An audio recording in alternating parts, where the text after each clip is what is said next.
All right, looks like we are live, and I want to welcome everybody to Standing for Truth. My name is Donnie, and I am your host and moderator for tonight's Calvinist versus non Calvinist debate. It is a privilege to have two experienced debaters, CJ Cox from the synagogue and John Crawford. Both of these brothers in the Lord, they have had many debates at this point, and I know many debates specifically on this channel as well. And so it really is great to have CJ and John back here with us to engage specifically the question of the problem of evil. So the question we are debating is, what is the best response to the problem of evil? And I am thrilled to see what our guests tonight are going to bring to the table on this Saturday night showdown. And so why don't we get acquainted? Gentlemen, kind of get to know you guys a little bit, break the ice. John, why don't we start with you? Been a little while since you've been here. The last time you were here was for the great baptism debate. And so it's great to have you back. John, how have you been? And a little bit about yourself. I've been doing great, Donnie. Hope you have. Yeah. Absolutely. Yeah. I've been doing good, staying busy. And I run a YouTube channel called Point of Defense. It's an apologetics YouTube page. And I do a lot of debates on there, free grace debates. You mentioned the baptismal regeneration debate. And so this is my first, I guess, official Calvinistic debate, at least online anyway. I debate with a lot of Calvinists on the side on Facebook. So those don't always go as well. So it's good that we can do this here out in the open. It's really exciting. And this topic is one that's very interested in, that I'm interested in as well, the problem of evil. So it makes for a great topic. Amen. Amen. Excellent topic. You know, we've hosted, I think, about 360 debates now on all sorts of topics. Where does time go? And we've had many debates on topics related to this, but I don't think we've actually debated this specific question. What is the best response to the problem of evil? CJ, you've debated Dr. Leighton Flowers here on this channel in the past on a similar topic, but again, I don't think it was on this specific question. So I think this is going to be great. I'm looking forward to sitting back and listening to what you both are going to bring to the table. I know you both have studied this topic intensely, and it's definitely a lot more fun, right, John, to engage this topic in the debate octagon than on Facebook. Yeah. And so I think this, think this is yeah, definitely. Okay, well, this is going to be great. CJ, last time you were here was not too long ago. You have been here many times. You've got a debate coming up as well on the first week of October. So something a little different. The Great Exodus debate. And so you'll be debating Grayson from Based Theory. And so I think this is going to be a lot of fun as well. So CJ, how have you been? And a little bit about yourself. Absolutely, and thank you very much for that. I think first off, I've been doing very well, and thank you very much. I hope you're doing well also. For those who don't know, my name is CJ Cox, and I run the YouTube channel The Synagogue, where we do a apologetics/theology podcast titled An Apologetics, as well as a video blog titled Breakfast Tea, and we will be posting very soon more standard YouTube videos, edited and shorter and all that other kind of stuff. The purpose of the channel is to defend the gospel as well as to study it. So we do both theology and apologetics, specifically from a Reformed fundamentalist perspective. I try to kind of reclaim that word fundamentalist. Not that anybody in this neck of the woods is necessarily going to have a problem with that, but a lot of our even genuinely conservative Christian brethren look at that as like an adjective for extremist. And of course it is not. The fundamentalists are the reason why we're all here today defending the gospel the way we are. What I mean by that is they are the guys who, back when the modernist controversy broke out, were saying, no. Genesis says what it says. Exodus says what it says. The gospel says what it says. Revelation says what it says. And they're, in the same way that the early Baptists or the early Protestants or, people look at the church fathers, all that are our sort of spiritual ancestors. They are as well. for those of us who are taking scripture seriously. So I like to reclaim that title. But anyways, that's mostly what we do over there. And recently just did a great conversation last night. I think the last time I debated on this channel was, what were we discussing? I don't even remember. That was like 3 weeks ago, right? There's no way. I don't remember. 3 weeks ago. You can jog my memory in the live chat. I feel like I was just here recently, right? Like less than a month, it seems like. Us debaters, we've got that short-term memory loss. Now, I think why I was confused is because we've got your debate with Warren McGrew that was supposed to be a couple weeks ago, but then we had to reschedule it. So it looks like it's probably going to be for the audience that's looking forward to this one, as I am. The total depravity debate is total depravity biblical. We'll be probably finding a day in October now that Warren is feeling a lot better. So that's great. So I think that might be why we're a little confused. Before that, I know you debated Charles. I think it was the great James II debate. But yeah, it's definitely not your first rodeo. Not your first rodeo either, John Crawford. And to the audience, if you want to see more from CJ, you want to see more from John Crawford, I do have their relevant links in the description box for people to check out. CJ, I feel like I might have cut you off in the middle of your intro. Was there anything else you wanted to? Oh no, you're totally fine. The only thing I was doing there was just trying to jog my memory as to what exactly that last debate I did was. I part of me wants to say it was the Kelly Powers one, but I feel like I've been here since then. But I don't know. I'll remember it at some point randomly in the middle of John's opening statement and just Eureka! You know, yeah, and you have my permission to interrupt John in the middle of his opening statement to let us know what you're but only for that. It's okay, I've got notes, so it's all good. Okay, gentlemen. Well, fantastic introductions. I appreciate you both giving us your time for this debate on a Saturday night. And so this is one of our Saturday night showdowns. It's debate night on Standing for Truth. So, okay, I'm going to go over the format real quick for tonight's debate. It's a little bit of formal, a little bit of informal. And so what we're going to have is 15-minute opening statements, followed by an 8-minute uninterrupted rebuttal. And then we're going to have a 50-minute discussion period. So rather than a strict cross-exam, it's going to be more of a free-flowing discussion where CJ and John can bring up relevant points to discuss. Then we're going to have a 5-minute closing statement where John and CJ can wrap up their thoughts and points for tonight's debate. And then we'll get everybody in the audience involved. We'll have a roughly 25 to 30-minute audience Q&A. And so please, if you have a question for John or you got a question for CJ, let me know. And also try and tag me at Standing for Truth or at Donnie, and that way I won't miss your questions.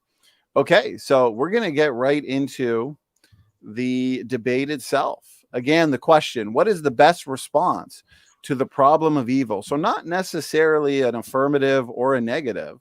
We're just going to hear out your positions. And so typically the affirmative goes first. But in this case, is there anybody who would prefer to go first? Doesn't matter to me. Yeah, I'm good either way. Well, never mind. I was going to say, I guess the only position that's explicitly stated in the title is Calvinism, because non-Calvinism is a little bit more broad. Right. So if we want to look at it that way, I guess it's kind of not really an affirmative, but but either way, I don't even mind. It's just okay. Well, yeah. What we could do, CJ. That being said. Good point. Why don't we start with you then? We'll give you the first 15 minutes for an opening statement. And I know how fast these opening statements go by. So I'll give you a 1-minute warning when you hit the 14-minute mark. And that way you'll know to start winding things down. So CJ, whenever you're ready, please let me know. And the floor is yours. Absolutely. And thank you very much. And just so you know, I will probably be sharing my screen at some point. Sure. But not right now. All right. So, shalom, saints, and blessings to you all in the name of our Lord and Savior, Jesus Christ. I would like to thank Reverend Crawford for participating in this debate with me. as well as the audience for their participation in listening to our dialogue here tonight, as well as, of course, our brother Donnie for hosting the conversation that we're having tonight. Of course, none of this would be able to happen without his hosting. So I just want to give my appreciations to all you guys before we start. We are being asked the thesis question today. What is the better, who has rather the better answer to the problem of evil, the Calvinist position or the non-Calvinist position? And which particular non-Calvinist position will you have to, I guess, wait and see for the opening statement of our interlocutor here today. And I will be arguing that the Calvinist position is, in fact, the best answer for the problem of evil. I believe it is the best answer in at least 3 different ways. Number 1, I believe it is the most biblical answer. Number 2, I believe it is the most philosophically coherent and logically coherent answer, which philosophically, logically, you could kind of interchange those, I guess. And number 3, I believe it is the most emotionally satisfying answer. So I want to be defending all 3 of those positions here in the dialogue today.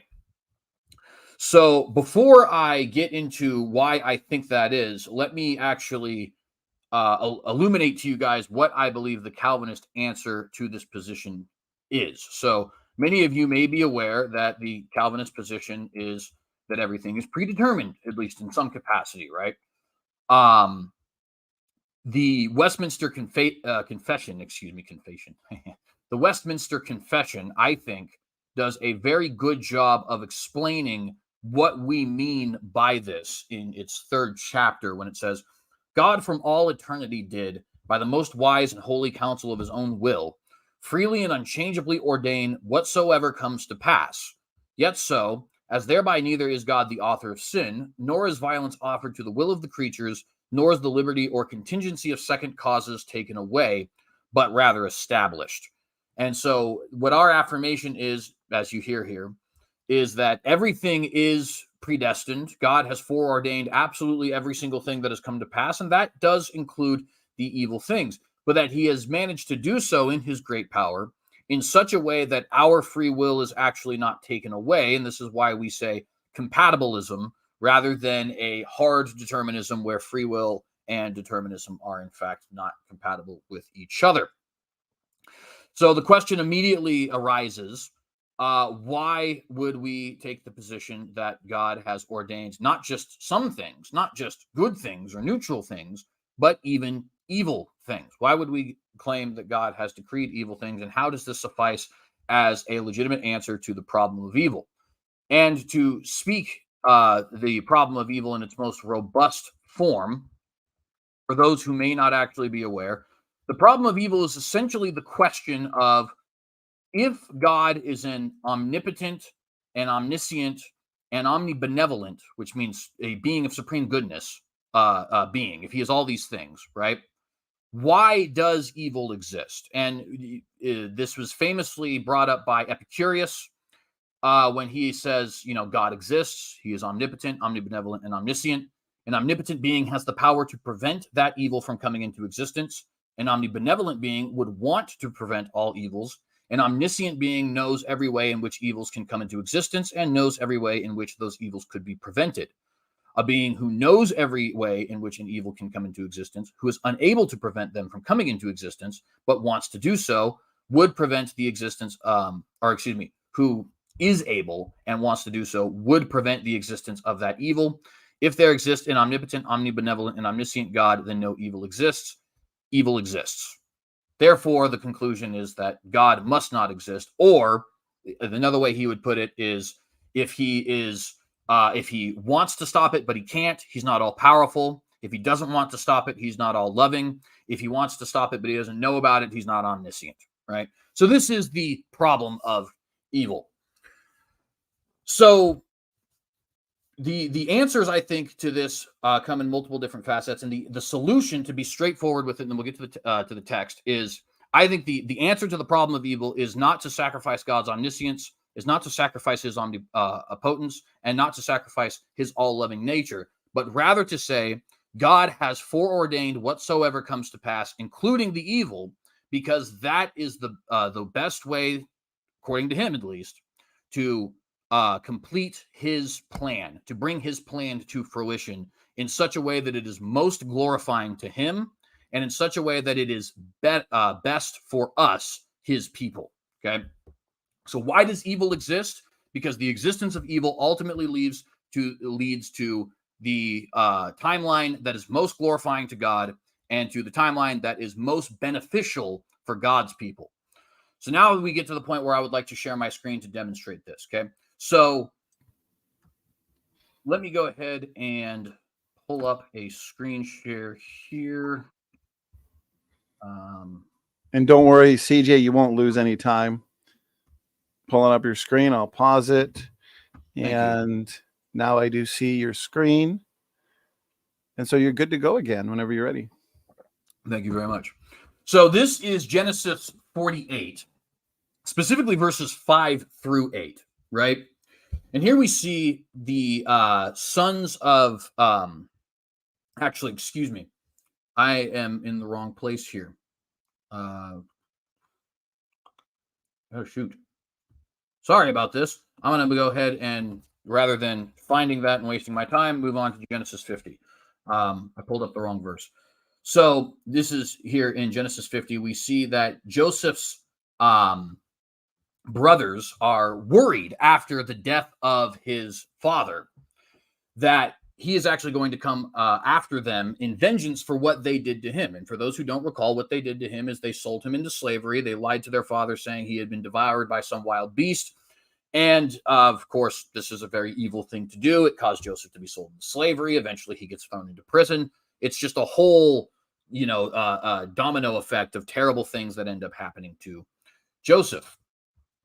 And so they want to prevent him from doing something evil to them. And his brethren also went and fell down before his face, and they said, "Behold, we be thy servants."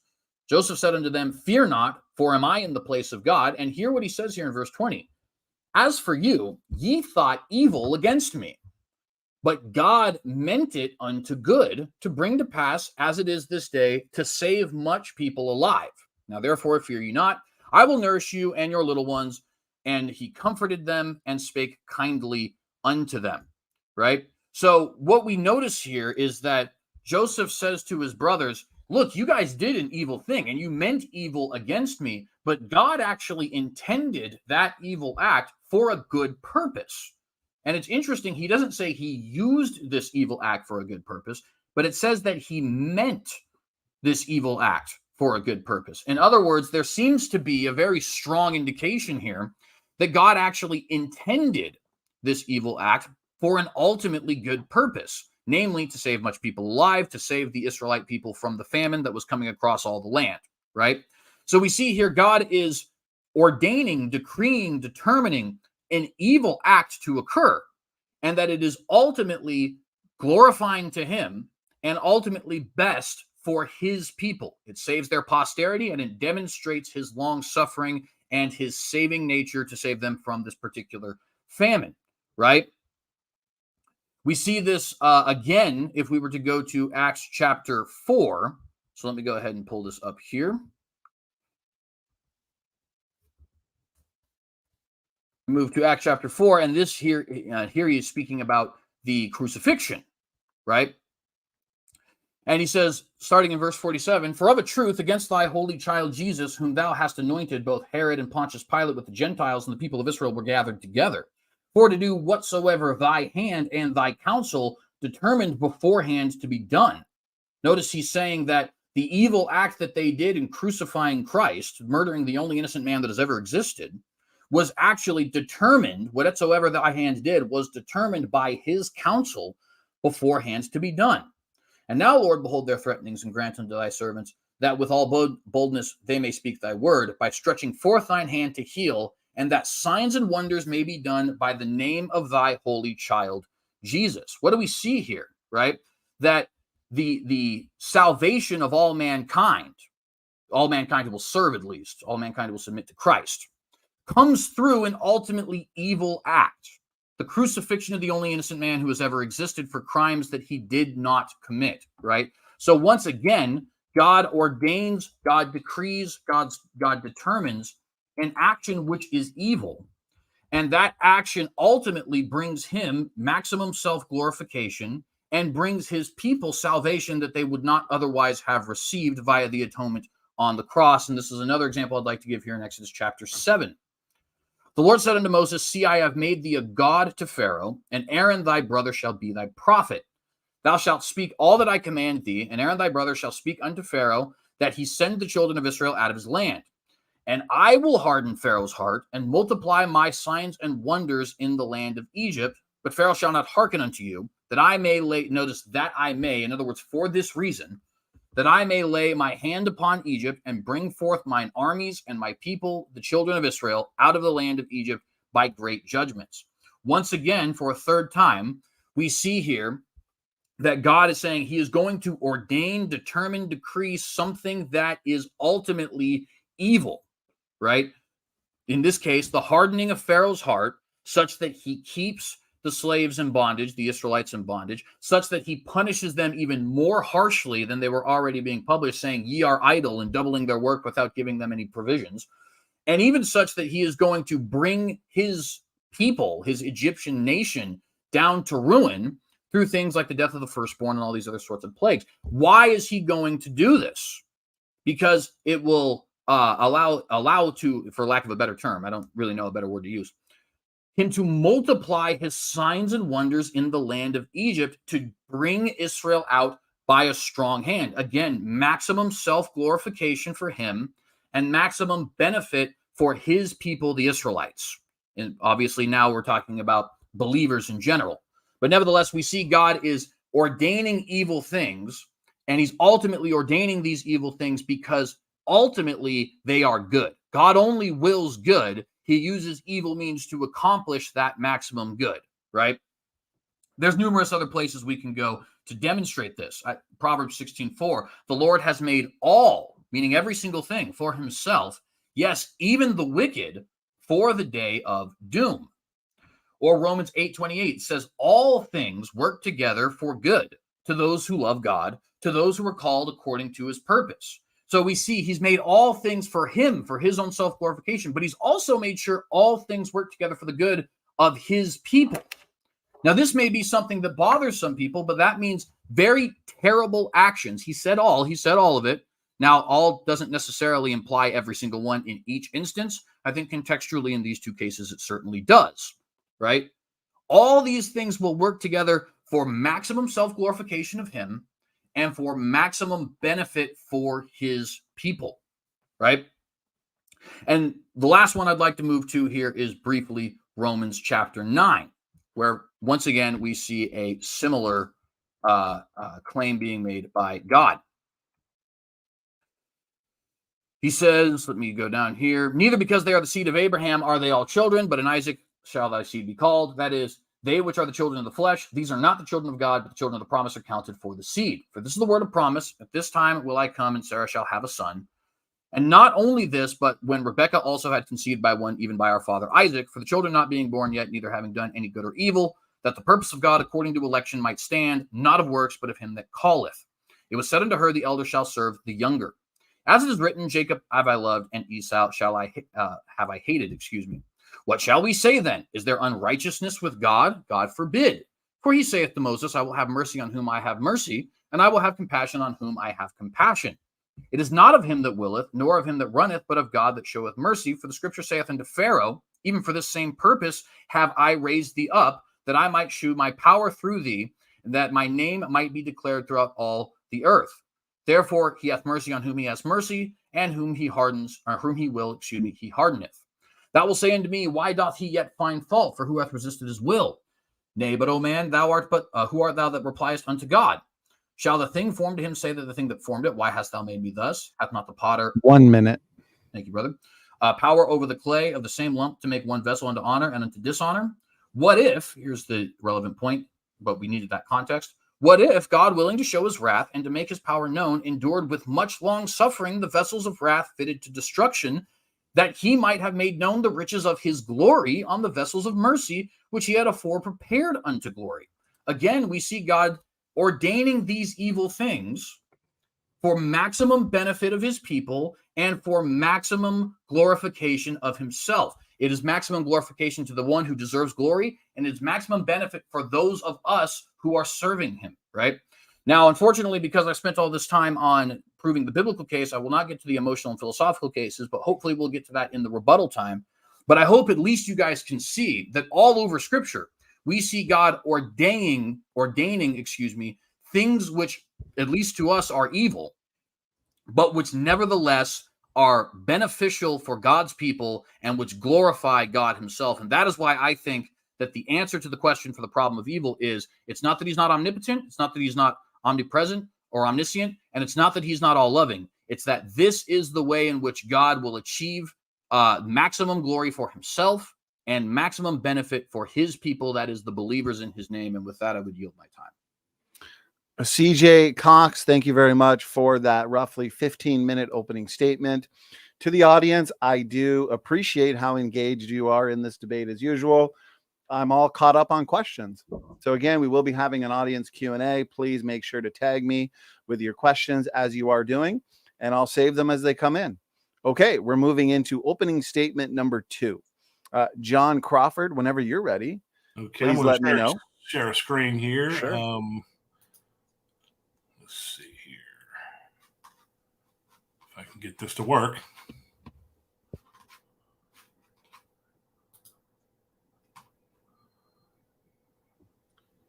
As you're sharing screen, John, I will remind the audience we will be back here next week, as we've been consistently doing our best to give you about 5 events a week. And so this one should be fun. This is going to be an interesting show. First time we're touching on this topic, an important topic for sure, especially in 2023. Monday, Helmut Welke, we're going to be discussing aliens, UFOs, and the Bible. And so as Christians, how do we view and how should we view the alien and UFO controversy?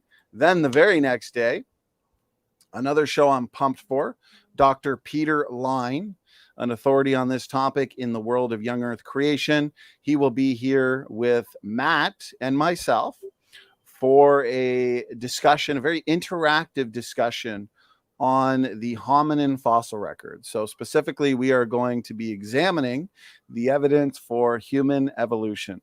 John, you look like you're struggling a bit over there. Is there anything I can help you with, brother? Can you see the screen there? No. So Okay. make sure when you click present. Let's see here. Hang on a second. Okay, let me go back here. Okay, hang on. Are you in the section yet where it says choose what to share? Yeah, I'm hitting entire screen, so maybe I should try.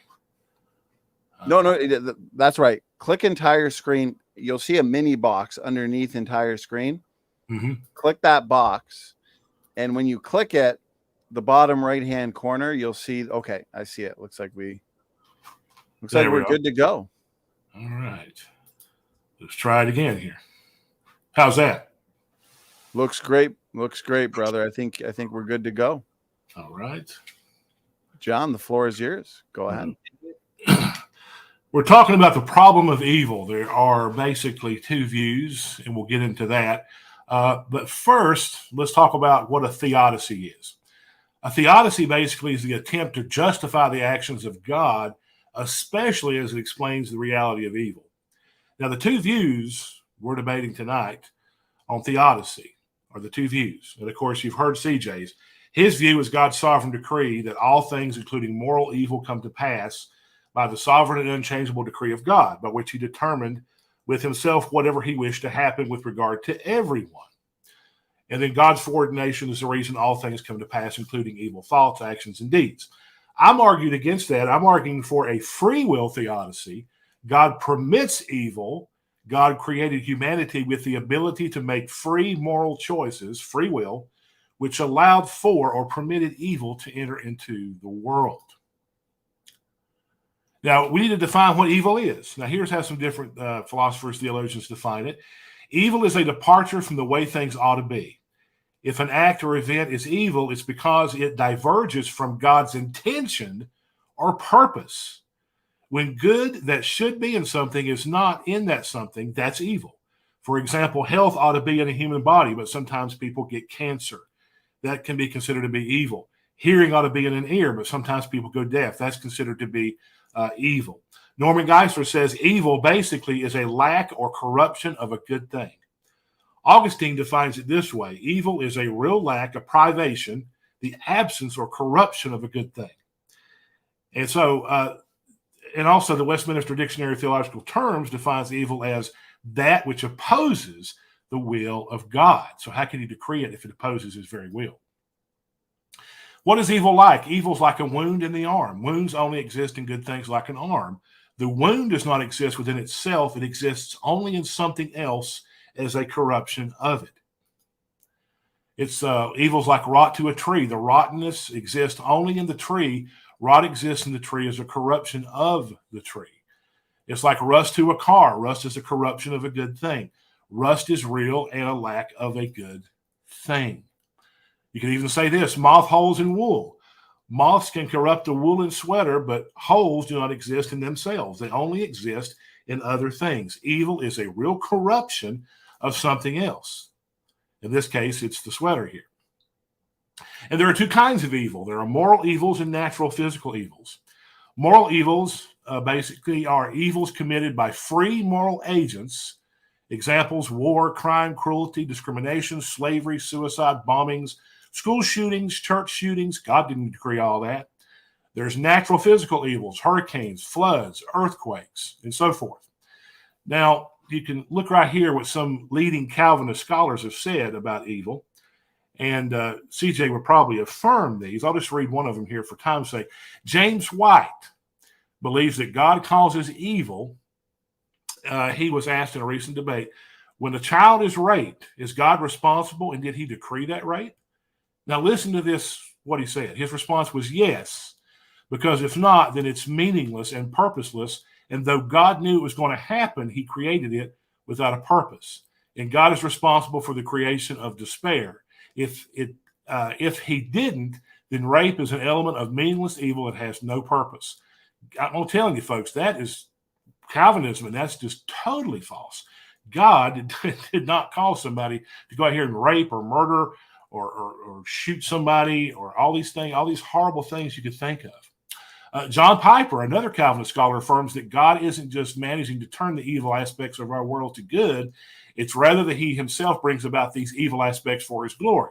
Now, that's what CJ said, but evil itself does not glorify God because it's the opposite of God. You can't have God creating evil as an outflow of himself because God is good. God is not an evil God. Evil is an outflow of man's abuse of free will. So, okay, let's move on here. Okay, next slide. God did not predestine to decree evil, and there's several verses that prove this. Now, I know that CJ mentioned some, and I'll just mention a few, and we probably won't have enough time to get to all of them, but I'll just mention a few of them here. Genesis 1:31, God saw everything that he made, and behold, it was evil? No, it was very good, and the source of good is God. Romans 12:2, and be not conformed to this world, be ye transformed by the renewing of your mind, that you may prove what is that good and acceptable and perfect will of God. So if God had predetermined evil, why instruct believers to be transformed? See, there's no point. 1 John 2:16, for all that is in the world. Now listen, look at this verse carefully. All that is in the world, the lust of the flesh, the lust of the eyes, and the pride of life, which are the same three temptations that Adam and Eve gave into, the same three temptations Jesus himself was tempted with, but of course didn't give in. Notice this, is not of the Father, but is of the world. It's not of God.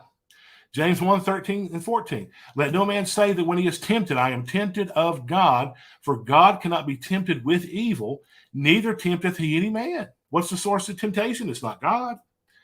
1 John 1:5. God is light, and in him is no darkness at all. And how about Jeremiah 7:31? And they built the high places of Tophet, which is in the valley of the son of Hinnom, to burn their sons and their daughters in the fire, which I commanded them not, neither it came into my heart. And 2 Chronicles 29:6. I mean, for our fathers have trespassed and done evil in the eyes of the Lord our God. They have forsaken him and have turned their faces away from the dwelling place of the Lord and turned their backs on him. Because God decreed it? No, because they have a free will to choose. They're free moral agents. And therefore, if someone doesn't have a free will to make a free choice, then they're not free to choose to love God or to hate God, to accept God or to reject God. Psalm 34, 13, 14, and 16. Keep your tongue from evil. Well, now, wait a minute. If God decreed it, why is he saying to keep my tongue from it? See? And your lips from speaking deceit. Depart from evil and do what? Good. Seek peace and pursue it. The face of the Lord is against those who do evil. If he decreed it, why is his face against it? If he decreed it, why does he say to seek peace and pursue it and depart from it? Okay? Do not be wise in your own eyes. Fear the Lord and depart from evil. That's Proverbs 3, 7, and 8. It will be health to your flesh and strength to your bones. Romans 12, 9, and 21. Let love be without hypocrisy. Abhor what is evil. Cling to that which is good. Do not be overcome by evil, but overcome evil with good. If God decreed it, so is he telling us to go ahead and overcome all of his decrees? You see, that doesn't make sense. In Genesis 6, you know the story well. He says, my spirit shall not strive with man forever. And then he goes on to say in verse 5, the Lord saw that the wickedness of man was great in the earth, and that every intent of the thoughts of his heart was on evil continually. Because he decreed it? No, because man chose to do it. The thoughts were on his heart, not God's. And the Lord was sorry that he had made man on the earth. If he decreed us, these are questions we can get into. So if God decreed evil, why was he sorry that he had made man on the earth? And notice it says he was grieved in his heart. Why would he be grieved in his heart if he already decreed something? So does that mean he's sorry and he wants to change his mind and repent that he created man because of his own decree? Something to think about. So the Lord said, I will destroy man whom I have created from the face of the earth, both man and beast, creeping thing and birds of the air, for I am sorry, says it a second time, that I have made them. But it says Noah found grace in the eyes of the Lord. So see, if God decreed all this, there's a slew of verses that clearly oppose the Calvinistic view that God decreed evil. Why does he want to destroy something? Why is he sorry about it? Why is he telling people to turn from it? Why is he telling, on and on and on we could go. And we talk about the free will of Satan. Norman Geisler said this about Satan, or Lucifer, a good creature Lucifer, before he was Satan, with the good power of free will, willed the finite good of the creature himself over the infinite good of the Creator. Evil is still a problem for a theist, but this view offers and answers and gives solutions. The free will defense is argued by commentator Doug Powell. He makes the following points, which I agree. He says, an all-knowing, all-powerful, all-benevolent God created human beings as free moral agents. This entails the ability to choose evil as well as good. God is all-knowing. He knew that evil would take place because he is all-powerful. He would create the world in many different ways, or he could create the world in many different ways, rather. God is all benevolent and morally perfect, so there are good reasons for making the world the way he did. As a result, God may have created the potential for evil, but human beings, because they have chosen evil things via the abuse of free will, made it actual. This did not take God by surprise. Evil was introduced into the world by the free choice of morally accountable creatures, not because God had decreed it. Free will of man is the cause of evil. We see in Genesis 3, 1 through 6. And just a brief synopsis of what happened. You know the story well of Adam and Eve. It says she saw that the fruit looked good. She took the fruit. She ate the fruit. Then she gave the fruit to Adam. Why? Because she chose to do it. And John Ankerberg quotes, and he says, if God had created robots pre-programmed with no ability to choose right and wrong, then evil would not have existed. It would not have been an option. And then it goes on, the consequences of Adam and Eve's disobedience. They became self-aware. They ran from God. They blamed their sin on others. Notice they didn't blame God. God was the one that said not to do it. So why would he tell them not to do it, not to eat forbidden fruit, and then turn around and ask them if they did it, and then let them suffer consequences for doing it? The serpent, Satan, was cursed. God announced to Satan that Jesus would be the coming Redeemer, that's known as the Proto-Evangelium, known as the first gospel, mentioned there in Genesis 3:15. Eve would have pain in childbearing. She'd have to submit to her husband. The whole earth was cursed.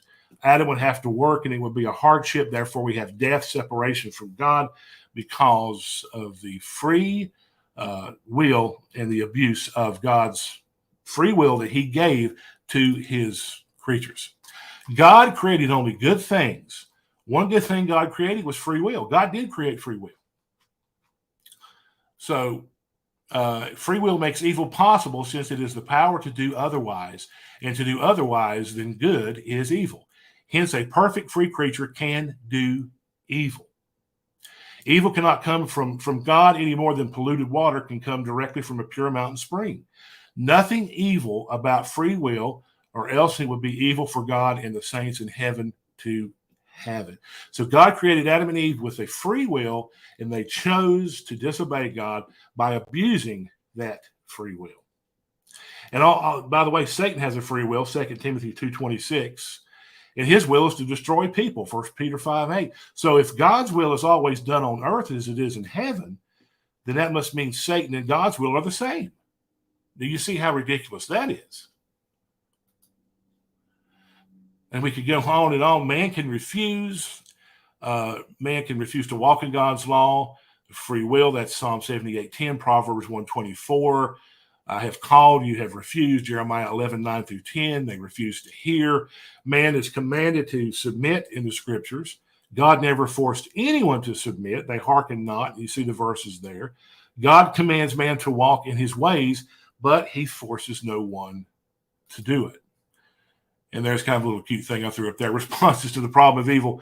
Hear no evil, see no evil, speak no evil, and post no evil. So I have like a minute, 30 seconds. I'll go ahead and concede my time there. That's all I have. John, thank you very much for that 15-minute opening statement. I appreciate it. Gentlemen, I appreciate the opening statements from the both of you. Clearly, you both have put a lot of work and time and prep into this debate. It really is very interesting, a fascinating topic. What is the best response to the problem of evil? We've already got a lot of great questions coming in from the audience, and I'm really looking forward to seeing you both engage each other's points. So with that, we are now going to hand it back to CJ as we move into the rebuttal portion of tonight's debate. We've got 8 minutes on the clock. And so again, CJ, I'll give you a 1-minute warning when you reach the 7-minute mark. Let me know when you're ready, and I'll start your timer. All righty, and thank you very much. Okay, so a lot of interesting stuff to get to, and I'll try to be as quick as possible so I can try to get to all of it. So the very first thing that needs to be clarified is the overwhelming majority of Calvinists do not actually reject free will. We believe in what is known as compatibilism.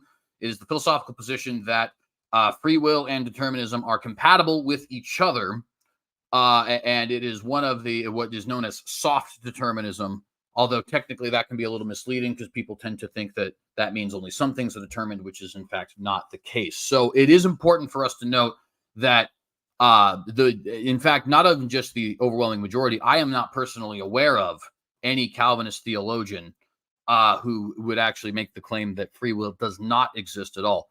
I'd also like to point out that the free will theodicy doesn't actually answer the question, right? If you say, why is there evil?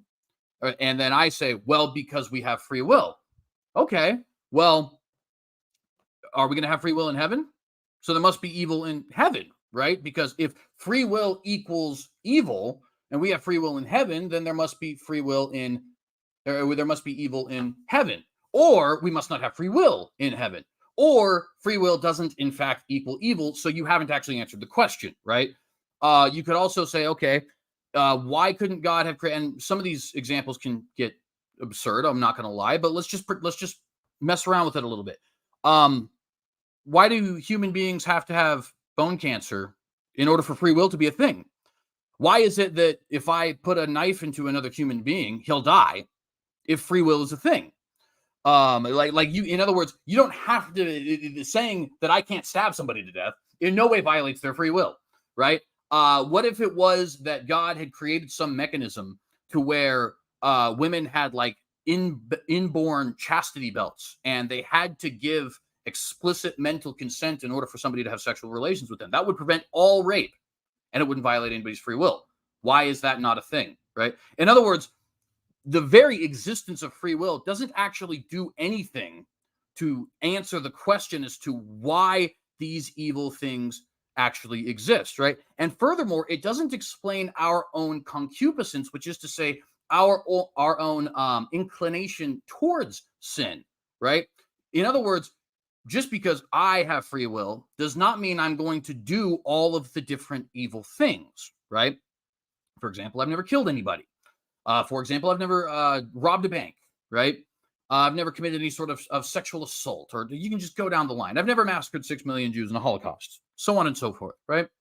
In other words, I have free will, and yet there are many evil things which I don't do. So why is it that some people actually use their free will to do certain evil things? Where did that come from, right? The free will answer doesn't actually provide us with a solid answer. It says, okay, well, this is potentially a result, but just because it's potentially a result doesn't mean it actually is going to occur. Why did it occur? And that's the question the problem of evil seeks to address. There's other big problems with this as well. For example, we have the idea of the fall, right? Everything was very good in the fall. Everything was very good in the fall. Perfectly 100% correct. But it wasn't perfect. How do we know? Because there was a fall. If it was perfect, then there wouldn't have been a fall.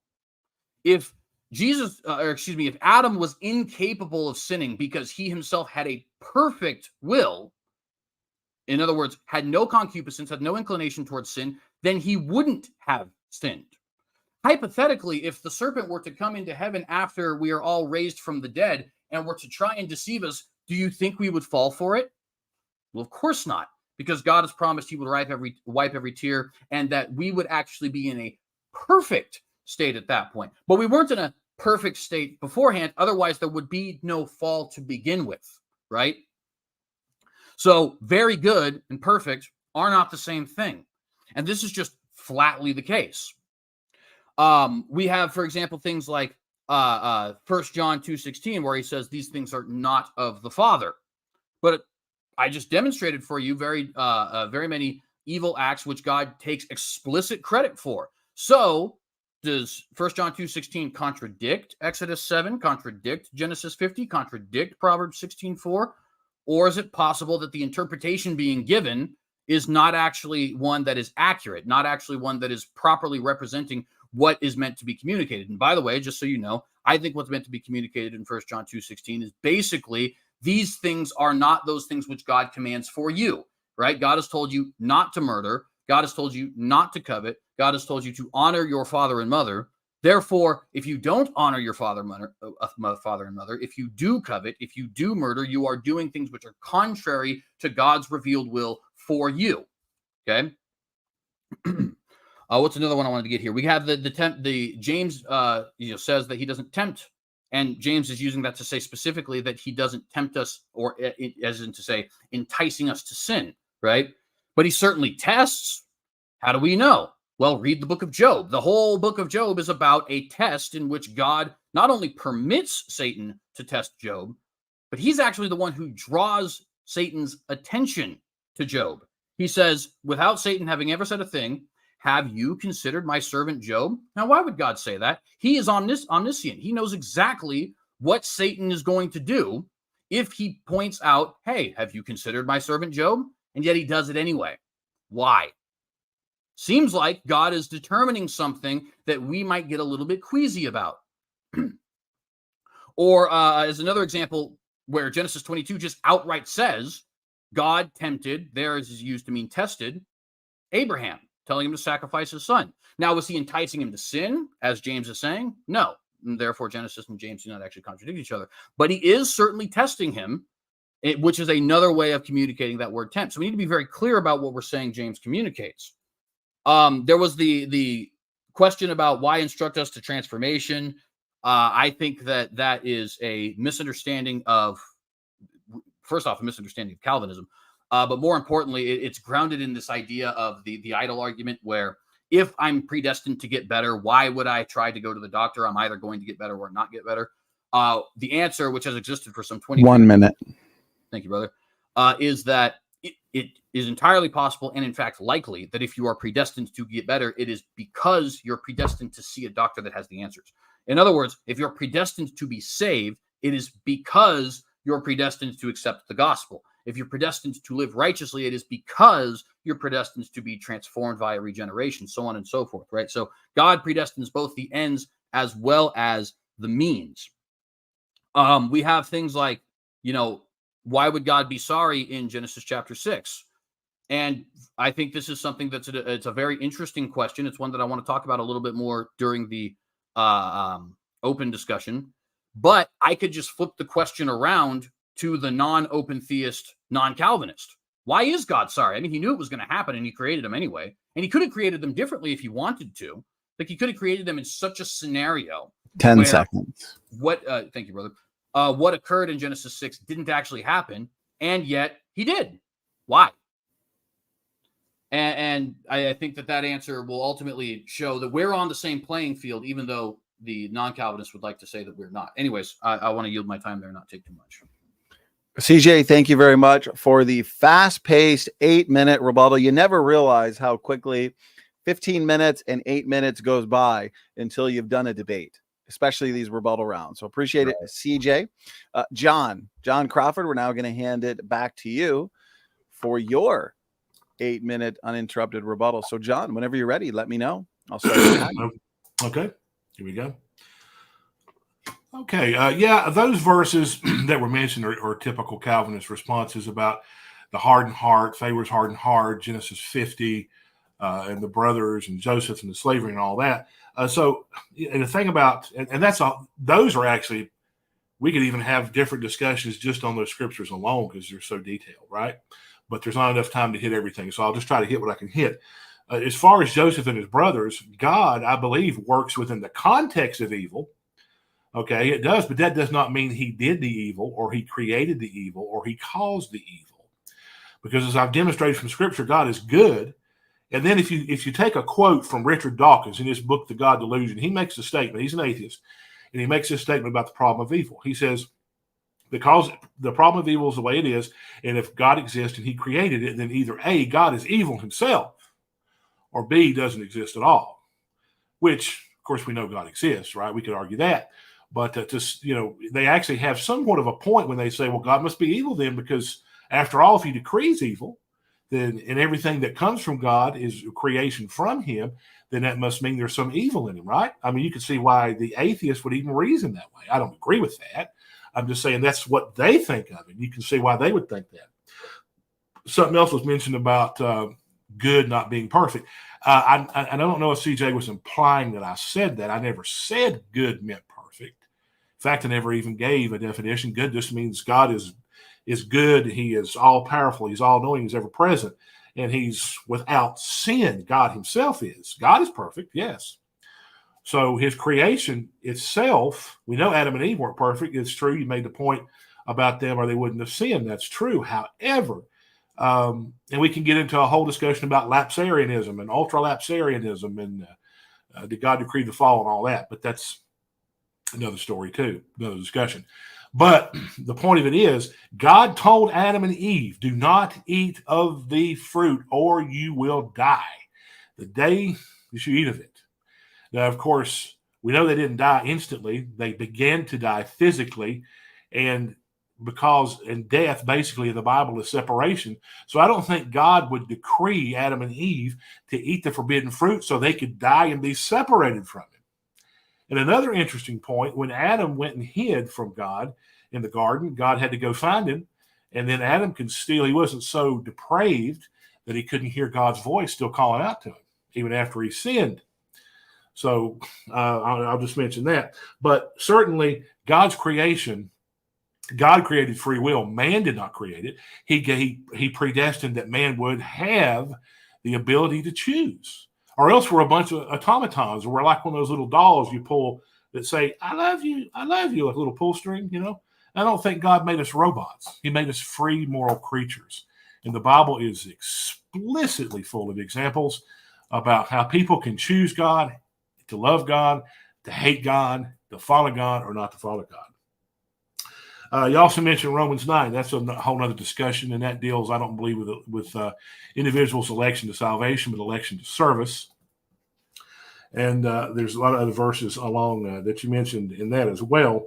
And so, but I believe that man basically has, the free will does answer the question, or else you've got to blame God for all the evil in the world, which would prompt people to hate God if he's done all the evil in the world. You got to blame him for 9/11, the Holocaust. You got to blame him for COVID. I mean, you got to blame him for all these things that are evil, and give him credit. So where does that leave the devil? You know? Oh, and you mentioned Job. It never says that God decreed that Satan did those things. He allowed him or permitted him. Permitting evil is not the same with predestining evil. We see many examples where God permitted evil, but that does not mean he predestined it or decreed it. He created the potential for evil, as I mentioned in my opening statement, which means, yes, he did create the forbidden fruit. Why? So he could set up an option for them to choose to eat of it or not to eat of it. So when I talk about free will, I'm not talking about compatibilism as a Calvinist. I'm talking more of a libertarian free will, which means you can choose between one or two options. You could say yes, you could say no. God is not going to force somebody to make a choice. They have that option themselves, or else there's no accountability. Where's the accountability? Where's the responsibility to mankind as being responsible to God if there is no accountability or responsibility? Man is accountable and responsible. I'll also say this, and I hadn't mentioned this in the opening, but there's I want to mention, we have two key judgments in the Bible, end time judgments. We have the Great White Throne Judgment mentioned in Revelation chapter 20, which is for lost people that never got saved. We also have the judgment seat of Christ, which is primarily mentioned in 1 Corinthians chapter 3. If God decreed that everybody do evil works or bad works, why would he waste his time trying to judge those people? You see, that doesn't make sense. If he's decreed it all, then man has no free will to choose on their own to choose to do good or to choose to do evil. Choose this day whom you may serve. And on and on. How about the 10 Commandments? You've got the 10 Commandments. God says, thou shalt not commit adultery. Thou shalt not lie. Thou shalt not covet. Don't take the Lord's name in vain. And we see that repeatedly over and over in the Bible, not to do those things. But yet the Calvinist view is going to tell you, oh, God decreed it. God decreed that you break his own commandments. He decreed you take his name in vain. He decreed you go out here and sleep around and commit adultery. He decreed you would murder. No, it's free will, or else he would not have to have given us the 10 Commandments. So the whole point is man has the ability to choose. He's responsible. He's accountable to God for what he does in this life. And again, that's why the judgments are there. The end time judgments are there. In addition, if God is the creator of sin and evil, you would think there would be numerous verses stating this fact, and the verses should be accompanied by words of comfort. Oh, God created this evil, so you don't need to worry about it. So if God ordained evil, should God be held accountable? I mean, if he ordained it, he should be held accountable, right? So he has to, I guess he would have to judge himself. This is not a straw man, but if you're going to say God decreed evil, he'd have to judge his own self, because man would have nothing to do with it, right? If God's decreed everything, if he ordained everything. You see, the only way anyone could be held responsible for evil is to say they sinned by their own free will. God created Adam and Eve with a free will. They disobeyed by abusing that free will. And the Bible talks about in other verses too, and I'll probably get into this in the discussion. My time's about up in about 20 seconds, but I'll bring it up in the discussion. But and there's certainly a lot more I could say, more I wanted to say, but I'll stop right there. My time's up. So, John, thank you very much for that 8-minute rebuttal. Gentlemen, the debate is flying by. We have now concluded our opening statements of 15 minutes and our rebuttals of 8 minutes. And so we're now moving into the open discussion. We have lots of points and topics on the table to go back and forth on in discussion. So the allotted time we have is 50 minutes. And so I'm looking forward to this. Why don't we first hand it over to CJ? Since John just ended with his rebuttal, CJ, let's give you the opportunity to pick the first point that you'd like to go back and forth on. Gentlemen, the floor is yours. Absolutely. Thank you.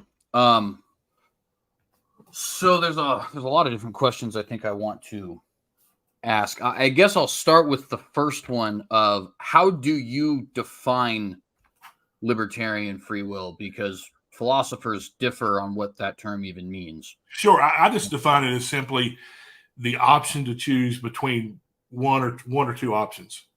So you would say the principle of alternate possibilities, basically, that you have a legitimate. So, like for example, okay, am I going to eat fried chicken today? Yes. Or am I not going to eat mustard greens tomorrow? No. It's just basically you have a choice to say yes or no. So are you aware that there are a good deal of compatibilist philosophers who accept the principle of alternate possibility, and also a good deal of libertarian philosophers who reject it? Yes, I've studied that. Yeah. So would it be fair to say then that if I can just grant, considering many on your side would reject it and many on my side would accept it, if I can just grant that the principle of alternate possibilities is compatible with the concept of compatibilism, how would we be able to differentiate your view from mine as far as compatibilist free will and libertarian free will? So say that again. Explain what you mean. Elaborate more on that. Yeah. So for let me put some names to it so people know what I'm talking about. So like William Lane Craig would affirm libertarian free will. He does not believe in the principle of alternate possibilities, right? So yeah, because that's okay. Yeah, that's more like open theism. Well, in his case, he's a Molinist, right? So, and then on the flip side, we also have I'm losing the name of the gentleman. He's on the Stanford Encyclopedia, but there's another gentleman who is compatibilist who has said that he accepts principle of alternate possibilities. There's many others as well, but I just want to be able to let me just pull it up here real quick. So basically my question is, if there are moral philosophers who, so here it is. It's in Stanford Encyclopedia. It says compatibilists will note that causal determinism is no longer the threat to moral responsibility it first appeared to be. That's not actually the quote I want here. Sorry, this is a huge paper. But the point I'm trying to make is basically if we have guys like William Lane Craig who can reject the principle of alternate possibilities and still claim libertarian free will, and if we have guys on the Stanford Encyclopedia who would accept compatibilism and accept the principle of alternate possibilities, then what actually differentiates your view from mine? Well, I mean, the whole alternate possibilities is more like, from what I've studied, open theism. I'm not an open theist as far as that goes. Like, God doesn't know the future. He only knows the future as people choose to do the future. I think that's heresy. I'm not an open theist. But I just believe you just have an option to choose in the universe where we are. The whole alternate worlds thing, I don't think, to me, comes into play because we're not necessarily dealing with alternate worlds. We're dealing with the world we live in. This is the world God created and gave us. This is the world we have to operate in. And so there are no other worlds out there, unless you're watching some science fiction movie. But, I mean, there are no other worlds out there. This is the world God decided to create. And, of course, he knew, obviously, we Adam and Eve would sin, and we would sin in him. So we could go back and say, well, we could ask the question, why did God decide to create? Well, he knew what would happen, certainly. And I also wanted to mention this, if I can, before I forget it. So just bear with me I want to get this in before I forget it. I do agree with you, and it's because the scripture plainly says on this point about God did predestine the cross. That's the most evil act of mankind. But That does not mean that he predestined every other evil act. The very reason he predestined the cross was to deal with evil itself. Although that was an evil act, that's the very reason he came to die, because of sin, because of evil, because of wickedness. Because the Bible talks about how Jesus triumphed over evil spirits and wickedness and all that through the cross. So we know we had to have the cross. God predestined that. Yeah, he predetermined that, but that doesn't necessarily, I believe, mean that he predestined every other evil act. I believe he permits it, and he works within the context of it. Now, I guess you're aware there are different Calvinist views on evil. Some Calvinists say, well, it's just purposeless evil. Other Calvinists say, well, no, he had a purpose for it. So I don't know what your view is there. I think you would, from what I've heard, you would affirm that God has a purpose. Yeah, absolutely. I don't think anything is purposeless, but I think, if I may, I think we're to a certain extent not getting to the crux of and I don't want to press it too much because I don't want this to be the entire conversation, but the principle of alternate possibilities is not anything that has to do with open theism, although open theists would accept it. It's just simply saying there is an option to do otherwise. Like, you really legitimately could have not showed up to this debate, right? Is basically what the principle of alternate possibilities is saying. But what I'm saying is, being that there is philosophers on either side who both accept and reject that view, it doesn't sound like the acceptance of that view actually defines libertarian free will. Like, it doesn't tell me why I, as a compatibilist, and you as a libertarian, actually have different views, with the sole exception of the obvious, which is that you don't accept determinism and I do, right? But if I can just grant, okay, I think if the principle of alternate possibilities is true, then what argument do we actually have against the Calvinist conception of free will? Well, I mean, the whole thing about alternate possibilities is not there's other possible worlds. You have possibilities here on this earth, is what I was trying to say. No, that's what the view is saying. But I'm saying I can grant that and still be a compatibilist. So it doesn't differentiate our views. You see what I'm saying? Like, I can say that's true. You legitimately have some capacity to do otherwise and still be a compatibilist. In fact, there are many compatibilist philosophers who would say that. But now, if you believe God decreed it, how would you have how could you choose otherwise if God's decreed it? Well, while it's a great question, and I want to pin it for a minute because I do want to answer it, I would say that ultimately the question is somewhat of a tu quoque fallacy, right? Because it's not, well, no, that's not 100% right. So let me reframe that. But basically, the point I'm trying to make in saying that is to say, it may be true that I have that problem, but it doesn't actually answer the question, right? As far as what differentiates our views. Now, with that being said, you would probably be put in a very similar position, right? So you would accept that God knows the future perfectly, right? Oh, yeah. But now let me say this. Let me add this. Yes, of course, the scriptures teach that. Obviously, he knew he had to send Jesus to die. We knew scriptures teach that. But I don't believe just foreknowledge necessarily means that he decrees something. Totally fair. I won't. And I know Calvinists say, well, now, wait a minute. Yes, he does decree it because according to his foreknowledge, because whatever he knows has to come to pass. I know that's how Calvinists argue. But I would still argue differently that although he knows, he still gives man the ability to say, to choose. Yeah. So, and I won't be disputing that at all, actually. So let's say we both agree that, I don't know, some X event will happen tomorrow, right? So that means that it is 100% guaranteed that X event will happen tomorrow, right? From God's perspective, at least. Oh, yeah. Yeah. Okay. Yes. So that puts you in the exact same position that you put me in with your question. If God decreed it, how could there be a legitimate possibility of something else?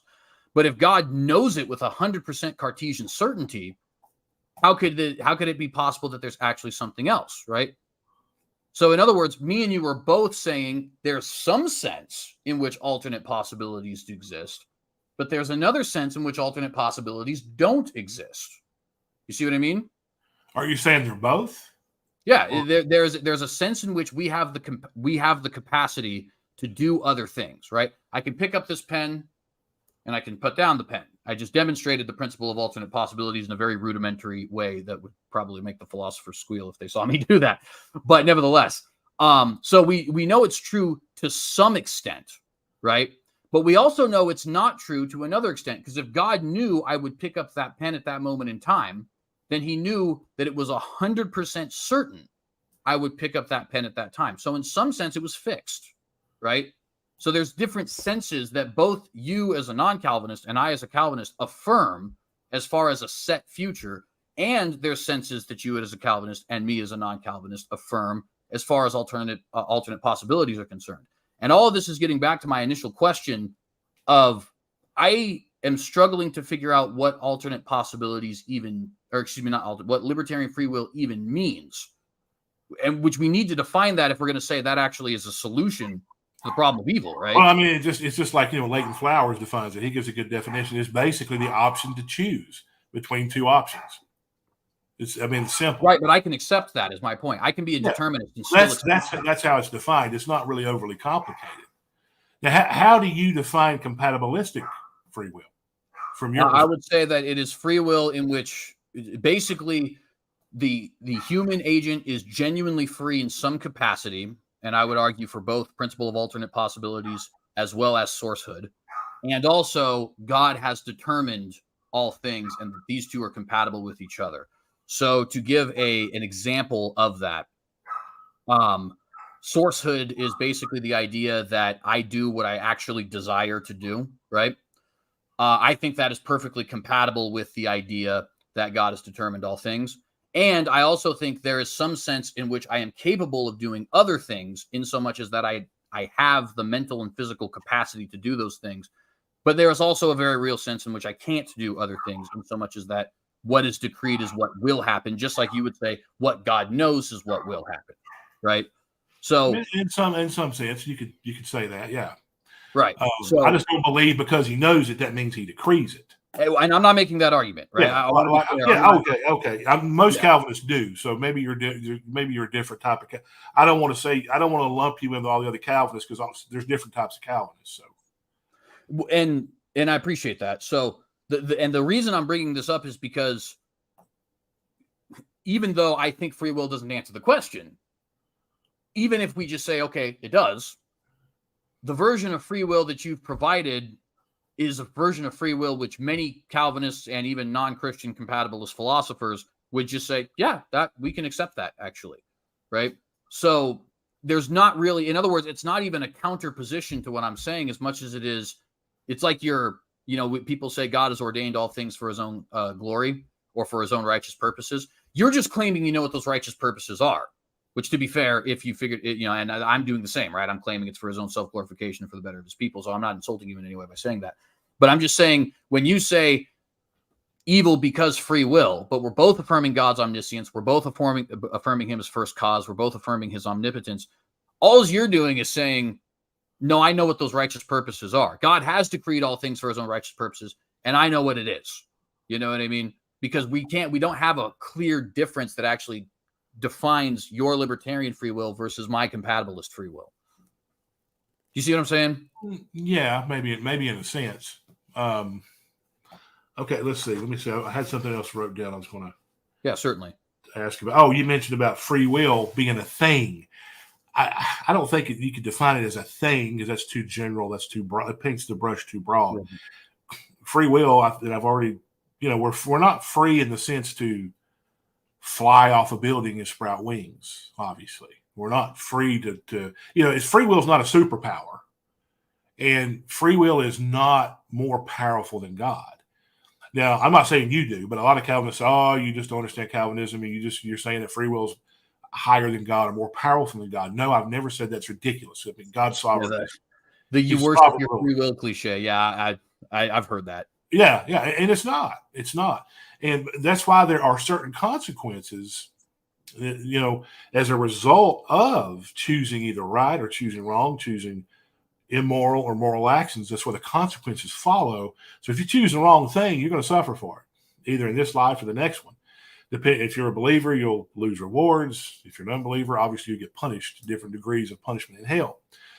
So, like I mentioned about the judgments, now what are your thoughts on that? When I mentioned the judgments, did you understand my argument on that?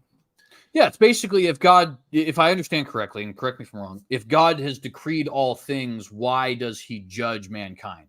Right? That's basically what you're getting at? And there's believers and unbelievers, of course. There's a category of two different categories. Well, so this gets back then to this question of, and this is why I wanted to press this issue of what exactly is libertarian free will, because I think that mankind is truly responsible for the actions that he has set out, even with God determining it, because I affirm this compatibilism, right? And I know people might say, okay, well, can you explain that compatibilism here? And of course, I did briefly when you had asked me the question there. But before I'd actually even get there, I would just point out to everybody, you even said that you could agree to at least some determined evil actions. Genesis 50, Acts chapter 4, right? God has determined at least some evil things, but we would also both agree, like Judas was guilty for what he did, right? But also God determined it. He had a choice. So what we're Jesus even told him, hey, go do what you got to do. Yeah, exactly, right? So in other words, we're both already agreeing on is it is possible for God to judge somebody for something he determines to happen because they freely chose to do it. Now, we both agree it happened with Judas. I extend it to everybody. But nevertheless, what that one example does is it removes the non-Calvinists' ability to say, well, how could God judge? Because we're actually both in agreement that God does judge people for actions which he determined. And outside of the open theist, all Christians are in agreement with that. At least virtually all Christians are in agreement with that. It's just that whereas you would limit it to a certain set of circumstances, I would say that's actually the way it works always, right? Well, I mean, now I never said that I agreed with, like, why does God judge somebody for evil actions? I mean, that's my argument was you got the great white throne and you've got the judgment seat. So Christians do good works, so therefore they get rewards. Unbelievers obviously do, well, good and bad works, but they don't get rewards. They get punished for their evil actions. But if God decreed it, if God decreed that they make those choices, then what's the purpose of reward and punishment as a general concept? Yeah, because God has, in his infinite power, has managed to create in such a way that while it is true he decreed those things, it is also true that we freely chose to do those things. And this is why I bring up the Judas example, right? God will judge Judas because it is true that Judas freely decided to betray him. But it is also true that Judas was determined to do what he did, right? So, and the reason I'm bringing that up is because this concept of if he's determining it, if he's decreeing it, what's even the point of rewarding and all that? It almost assumes that you can't be rewarded for something which God has determined or punished for something that God has determined.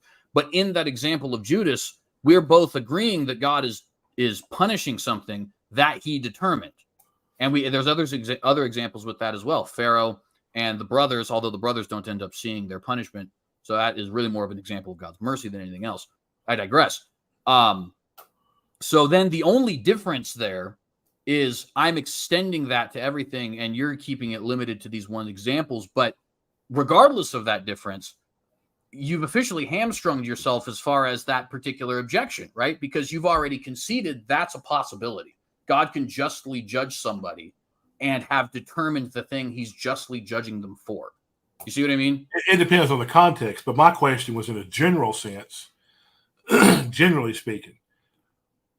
If he, it seems to me though, it violates the law of non-contradiction. A cannot be A and not A at the same time in the same sense.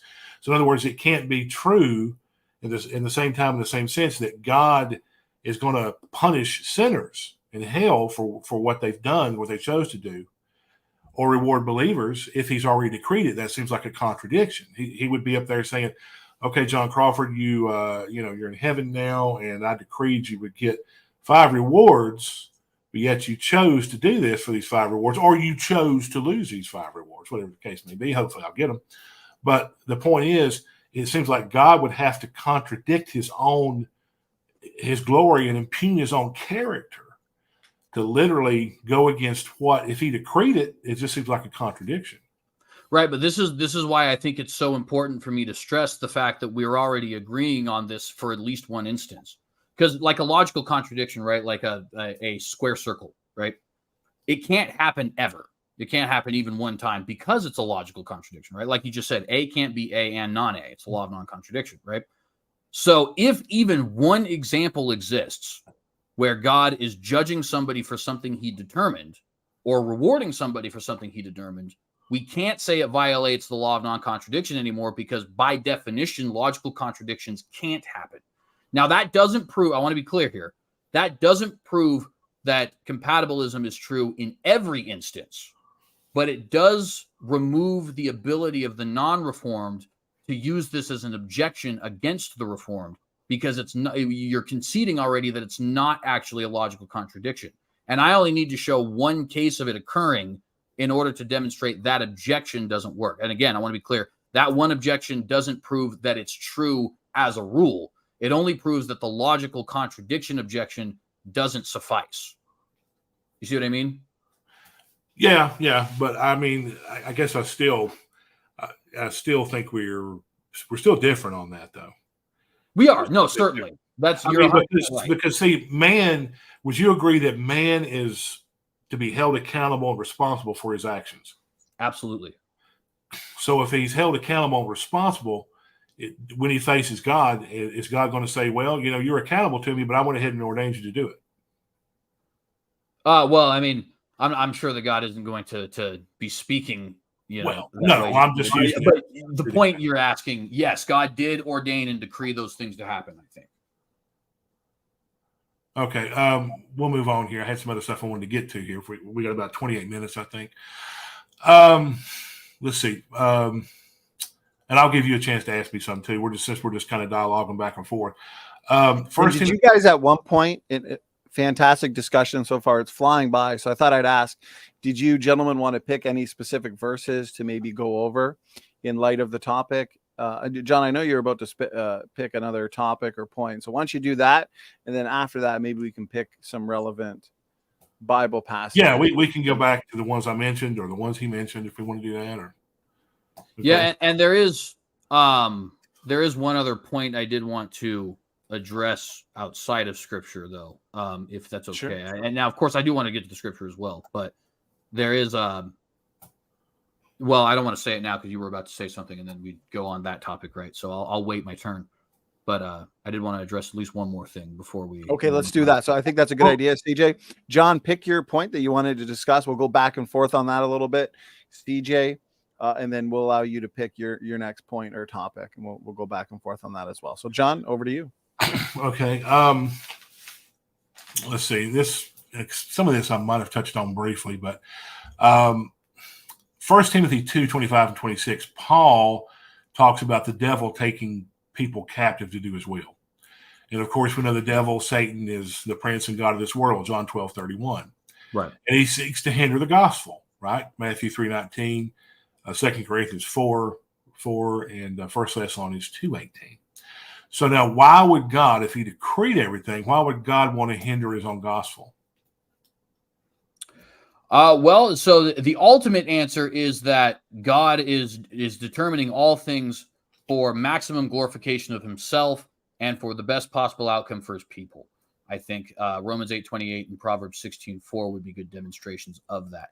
Now, as far as the particulars, because that's the grand scheme answer, but as far as the particulars are concerned, I think this is another example of what the philosophers call the idle argument.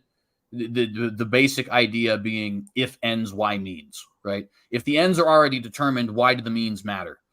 And the basic reason for that is because the means are the mechanism by which the ends are accomplished. So if God has determined the salvation of some and the passing over of others, then he would also be determining the means by which some are saved and the means by which some are passed over. And that is essentially what leads to the ends of being passed over and being saved. Then, of course, there's the secondary element of that, which is not related to the idle argument, which would be, okay, fair, but why would God be ordaining something which is ultimately against the gospel he's preaching or against people serving him or things like that, right? And for that, I would just go back to the previous point I had mentioned, where God has said he has made all things for himself. And it's interesting, Proverbs 16:4, it doesn't just say he made all for himself. It specifies even the wicked for the day of destruction, right? So he's made the wicked for himself, for his own holy purposes. And he's even said for the day of destruction, right? And then in Romans 8:28, he's also said all things work together for good. They're all building up for good, specifically for those who are called according to his purposes, right? So ultimately, everything that God has ordained is for maximum self-glorification of him, as well as for maximum benefit of his people, the maximum benefit of his people, right? Which is why I think this is a sufficient, not just a sufficient, I think it's the best answer against the problem of evil. Why do evil things happen? Because ultimately, God is bringing maximum glorification to himself, and this is the means by which he's doing it. And he's bringing and this is the part that I think people need to point out, because I brought up how I thought this was also emotionally the best answer as well, right? He's also bringing maximum benefit to us. All things work together for good for those who are called according to his purpose. That means all of those terrible things that we think of, wow, did God ordain this, that, and the third? It seems so evil. Yes, because it works together for the good of not just his own self-glorification, but you and I as believers and the whole church body proper, right? And I think on the other side of eternity, we're going to be able to see that very clearly. Okay, of course, I know where you're coming from. I understand your arguments, but of course, I would still see it differently. Right. Let's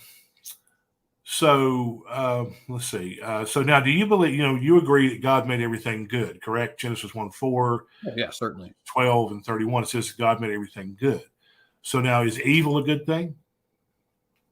No. So if it says he made everything good and evil's not a good thing, isn't that a contradiction?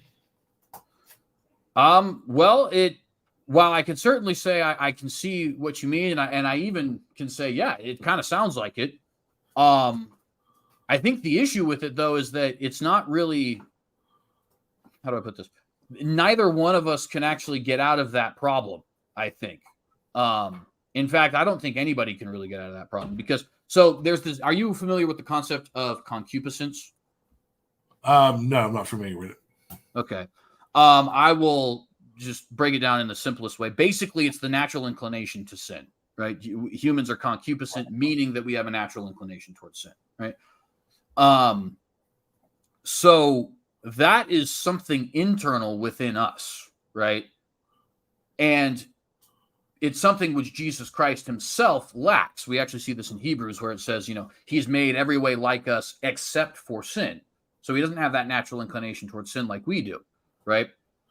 Adam and Eve, it appears, and Lucifer for that matter, and the angels that go with him for that matter, did have that natural inclination towards sin. Which means even though God tells us this is very good, the fact that we can see that it's not perfect, there's some deficiencies, and at least one of those deficiencies that I think we can see is that they are concupiscent beings. They do actually have a natural inclination towards sin. And one of the ways that we can see this, like I said earlier, I mean, hypothetically, this would never happen. But hypothetically, if the snake was in heaven, in the new earth, right, trying to deceive mankind, we would say, sorry, I don't believe you. I believe God, right? Because God is at that point, and correct me if you think I'm wrong on this, but God has regenerated us at that point to such an extent that we are fundamentally different in our personality, in our wants, and our desires, right? So it's not possible for us to fall in heaven. It's not possible for there to be sin in heaven because we don't even have an inclination towards sin in heaven. God has destroyed all that, right? So there is, even though God says he creates it very good, there's something deficient about that. If there wasn't, there's no way we could have had any fall in the first place, right? And that's not just a problem for me. That's a problem for any Christian because I guess it's not a problem for the theistic evolutionist because they don't really take Genesis to mean anything anyways. But for those of us who are for those of us who are actually taking Genesis seriously, that's a problem all of us have to face. God said he created it very good, and yet there was fall. And this actually gets to the question I wanted to ask you when I was just saying there's one other question I wanted to ask. I don't see how free will actually, and the question is basically how does free will answer how does free will answer the problem of evil?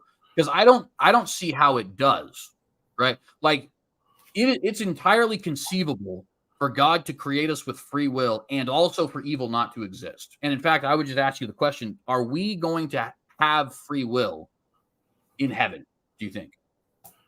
Well, I would agree that we will have free will, but it's going to be only to choose good in that sense, because I would agree with you that there's not going to be sin in heaven, obviously. Flesh and blood can't inherit the kingdom of God. There's not going to be any sin. The Bible is plainly clear about that. But that, of course, that's a different context. And there is a view that talks about even the angels not being able to choose evil anymore, because if you'll recall, Satan chose, and we don't totally understand how he was able to choose, but he was, to go against God, and took, 2/3 of the angels with him, and they chose to rebel against God. So there's a view that teaches once that happened, it can't happen anymore. So that's not, so now at this point, there's no free will in the sense of being able to choose evil, or else you'd have to say there's evil in heaven and sin and wickedness and unrighteousness, and that doesn't work. Right. So, and I appreciate that. So I'll grant that. I'll agree with you on that. I think that's plainly taught in Scripture. Right. So, but now, so you see my problem then, though, right? Which is God can create us free. He can make us free, and also eliminate the possibility of evil. So how is it that free will actually answers the question, why is there evil, if it's perfectly possible for God to create free, non-concupiscent creatures? He created the potential for evil, and he did create the possibility of evil. Obviously, we wouldn't have it. But what he didn't do was force or predestine or decree Adam and Eve to do that, which he commanded them not to do. Because if you recall in Genesis 2, he said, don't eat the forbidden fruit. The day you do, you'll surely die. He told him not to do it. Well, Satan comes along and throws his 10 cents in there and says, oh, go ahead and do it. You'll be like God, knowing good and evil. And, of course, Satan influenced Eve. Eve influenced Adam. And there we have the fall. And that, I believe, was due to their choice. God gave them the ability to choose. That's why he put, and I mentioned earlier, the tree of the forbidden fruit, good and evil, there, so that they would be able to choose. He wanted them to choose him and not just create a bunch of automatons that could just say, well, I'm a robot walking around. Danger, Will Robinson, anyway. So man has the ability to choose. And I don't think that's a bad thing. I don't think it's a bad thing at all. And so, right. And I do appreciate that answer, but I hope you can see why for me, it's not sufficient, because there's two things that I think. For one, we've already agreed that we don't have to be automatons. We can be truly free and also not choose evil, because we already believe that's going to happen in heaven. Right. But secondly, you've now said, well, yeah, but God placed them in a situation where he was opening the possibility for this. But we can take that further. He's not just placing them in the situation.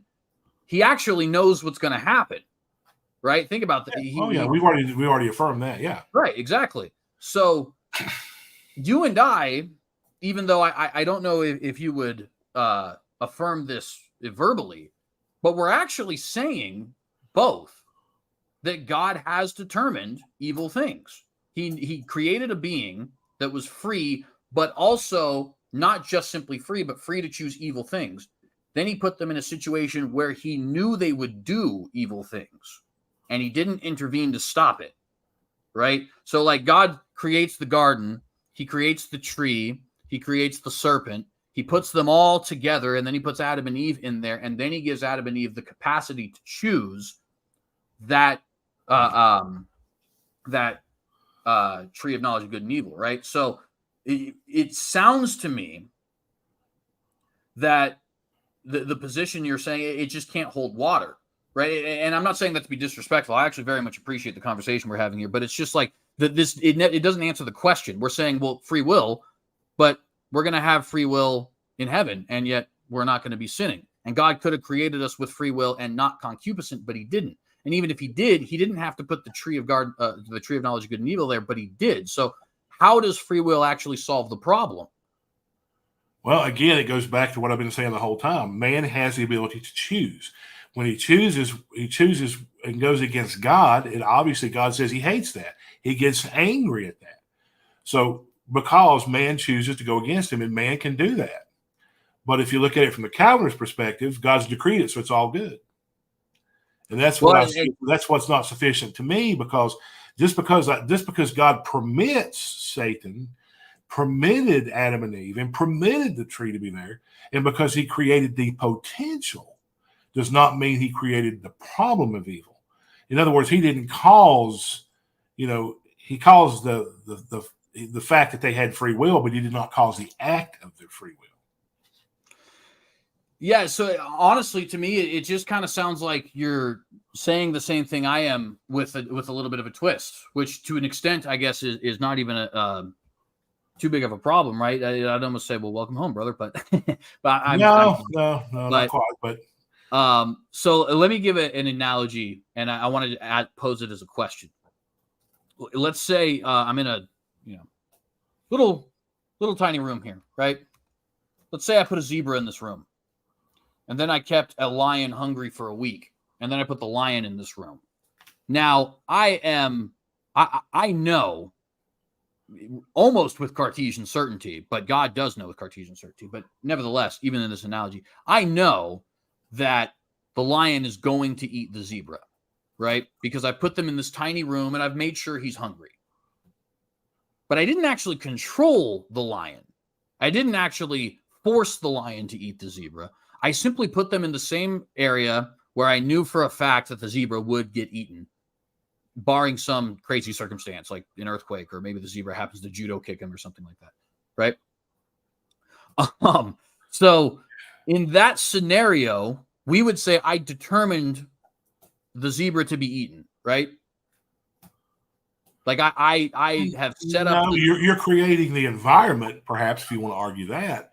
But you're not creating for it to be eaten. It still has a choice. And of course, they're animals. That's illustrations. They're animals. We're human beings. So there's a bit of a difference. They're not free moral agents like we are. But I see your point there. But they're not human like we are. Well, and I'll even grant that particular point. But I still think it's so. And correct me if I'm wrong here, but if you're saying, okay, so God has set up the environment where he knows he's going to get option A with 100% certainty, and he could have set up the environment in another way, you would not call that determinism, but you're willing to say he did that. You're willing to say he set up the situation in such a way that precisely what he knew would happen would in fact happen, and he could have set it up another way. Is that fair? Yeah, that's a fair assessment. But he did not determine their actions. That's my whole point. Yeah, so he didn't cause them. He didn't say, Adam and Eve, go ahead and sin because I decreed it, or else he wouldn't have told them not to do it. And in fact, if you take the 10 Commandments, the thou shalt nots, and I mentioned this earlier, again, and I can pose this as a question: why would he give us the 10 Commandments and tell us not to do stuff if he's already decreed it? So that seems a contradiction to me. That doesn't seem sufficient. If he says don't commit adultery, if he says don't lie, don't steal, don't cheat, but yet I do it, then am I not just free to just say, well, God commanded me, God let me do it, God decreed it, so I'm okay? I mean, yeah. So I'd say two things briefly. The first is just so what you're the thing which you said you're willing to accept. It's not determinism in totem. In other words, it's not like it's not. You're not saying every single minute detail was determined. But I functionally don't understand the difference, if I'm being very honest with you. It doesn't seem to me like if you're willing to concede that he set up everything in such a way that he's going to get precisely what he desired to get, then I don't know. Let me, if I can, let me just give you a quick illustration, if I can do that. Let's just say like a master chemist creates two chemicals. and that if they're used separately, they can do nothing but good. But if you mix the two chemicals, it's going to create a poisonous explosion. So let's say he warns his assistant not to mix them. And so the assistant chooses to disobey and mix the two chemicals, which creates a dangerous explosion, right? Firefighters come and they sort through all the debris, and did they blame the chemist or the foolish, disobedient assistant? So if the assistant had obeyed his warning, the explosion would not have happened.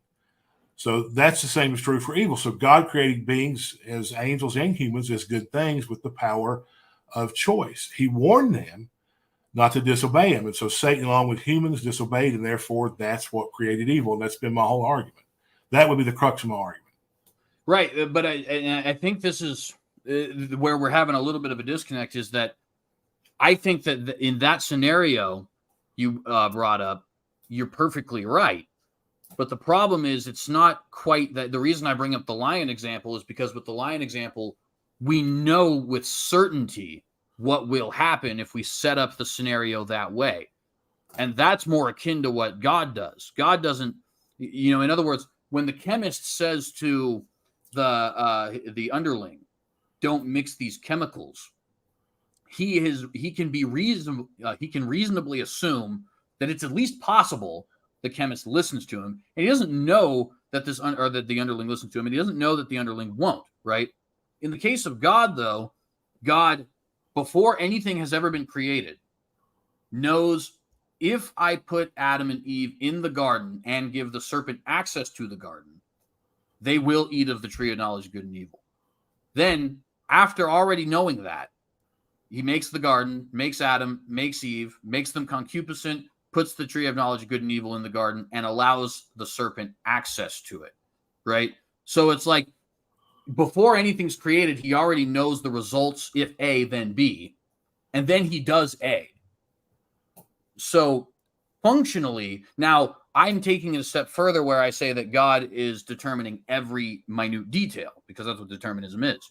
And so there's still a difference even between what I'm saying and what you're saying there. Right. But functionally, there isn't, because functionally, God is still setting up a scenario to get precisely what he desires, which is, for whatever reason, certain evil acts. And I'm saying the reason is maximum glorification of himself, maximum benefit for his people, right? So like I don't understand where the difference lies there between the two of us now. And I understand that you might not see it the same way, but it's like I'm trying to coax out of you this separation, because let me kind of just end this particular part with this, because we still got plenty of time, I think. Yeah, we got like 7 minutes. It's actually less than I thought. The only way I can see getting out of that problem is to deny one of those qualities. Either God didn't have the power to stop it, or he didn't have the power to change the way he created it, or he didn't have the knowledge that they would do what they did. Open theism. Yeah, exactly. And typically, I have to test that. So just yeah, and I appreciate that. I prefer your view, even though I find their view more consistent, because I think their view is well, it's not Christian, and yours at least is. So you know what I mean. But anyways, I think you get my point, right? It's like if he sets up this scenario in such a fashion that these things will undoubtedly happen, and he could have set it up in a different scenario where they still have free will, they still have the ability to choose, but say the serpent just doesn't have access, right? Problem solved. They still have free will, the serpent still has access, but there's no tree of knowledge of good and evil. They still have free will. They still have the access to the tree of knowledge of good and evil, but they're not concupiscent. They have no desire to sin. CJ? Yeah. Gentlemen, again, excellent technical back and forth. I'm thinking for the last 7 minutes, and we've also had some comments from the chat that people would like to see maybe a little more engagement now for the last, again, 7 minutes on some of the scriptural lines of evidence in either support of your view, CJ, and your view, John. So did we want to now maybe transition to picking a specific scripture to engage a little bit? We can. You want to just do one of mine, one of yours? What? Either way, I feel like I've been perhaps domineering the driving part of the conversation. So if you'd like to give one, then that might be fair. Let's go back to Genesis 6. Certainly. 1 through 6.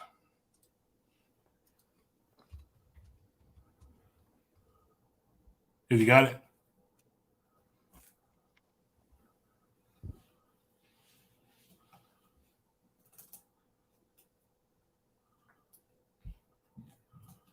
Were you wanting to share the screen? Oh, no. I was just going to read it here. Okay. Yeah. Have you got okay? You know the story about the sons of God saw the daughters of men. They were beautiful. They took wives for themselves, of whom they chose. In verse 3, and the Lord said, my spirit shall not strive with man forever, for he is indeed flesh, yet his days shall be 120 years. There were giants on the earth in those days, and also afterward, when the sons of God came into the daughters of men, and they bore children to them. Those were mighty men who were of old, men of renown. And verse 5 is the key, I think I want to focus on just for a minute. Then the Lord saw that the wickedness of man was great in the earth, and that in every intent of the thoughts of his heart was on evil continually. And the Lord was sorry he made man on the earth, and he was grieved in his heart. So the Lord said, I will destroy man whom I have created from the face of the earth, both man and beast, creeping thing and birds of the air, for I am sorry I have made them. Then Noah found grace in the eyes of the Lord. So the question is in this passage, now, we could get into a whole other discussion about who the sons of God are and daughters of men and all that, but that's a different discussion, another focus. But what he says here, why would he say, if God, again, I keep going back to my question, if God decreed it, God predestined evil, why does he point out here that every intent of the thoughts of his heart was on evil continually? Then it says in verse 6, God was sorry that he made man on the earth and that he was grieved. Why would he be sorry and grieved and want to destroy mankind if it's indeed something he decreed? Yeah, so there's 2 points I think to point out there. I think the first is that language of, it repenteth me that I had made them and stuff like that, as the way the King James puts it. Right, change your mind. Yeah. Yeah.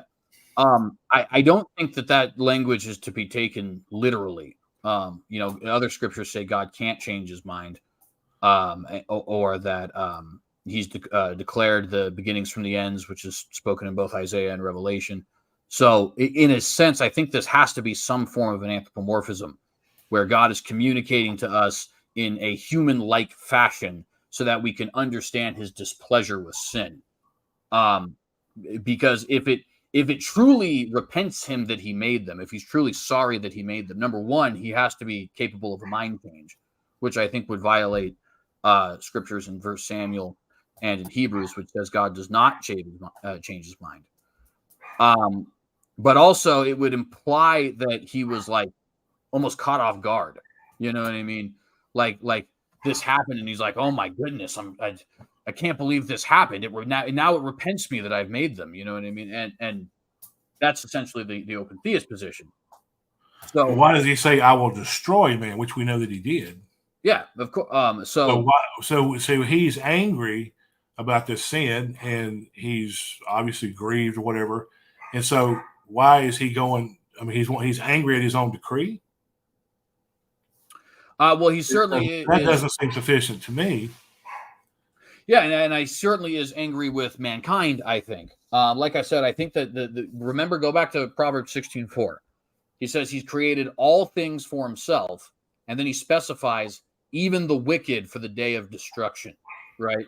So Proverbs seems to suggest that in creating everything for his own good pleasure, one of the things that is included in that is the wicked for the day of destruction. And I think this makes a lot of sense if God is trying to reveal his attributes to a chosen people, namely Christians, in that he's demonstrating his power, he's demonstrating his mercy, but he's also demonstrating his judgment and he's demonstrating his hatred for sin, right? But Proverbs 16:4, I think, answers the question that you're having. The reason why God has created, has ordained things which are evil and then judges them is because God is creating all things for his own good pleasure, for his own self-glorification, at least partially, because there's also, like I said, Romans 8:28. And that includes the wicked for the day of destruction. And one thing I'd like to note, it would be very convenient for me in my argument if Proverbs 16:4 said the Lord has made all things for himself, because it'd be like, see, that's what he says.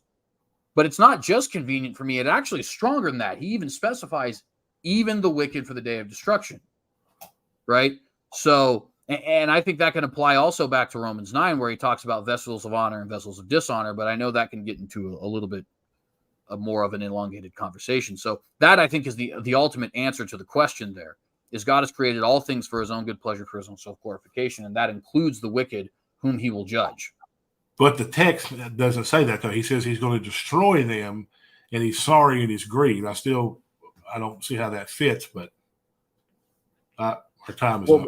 But Proverbs 16 does say that, right? So we have to take scripture with scripture. We're asking the question, why does God say he's going to destroy them in Genesis 6?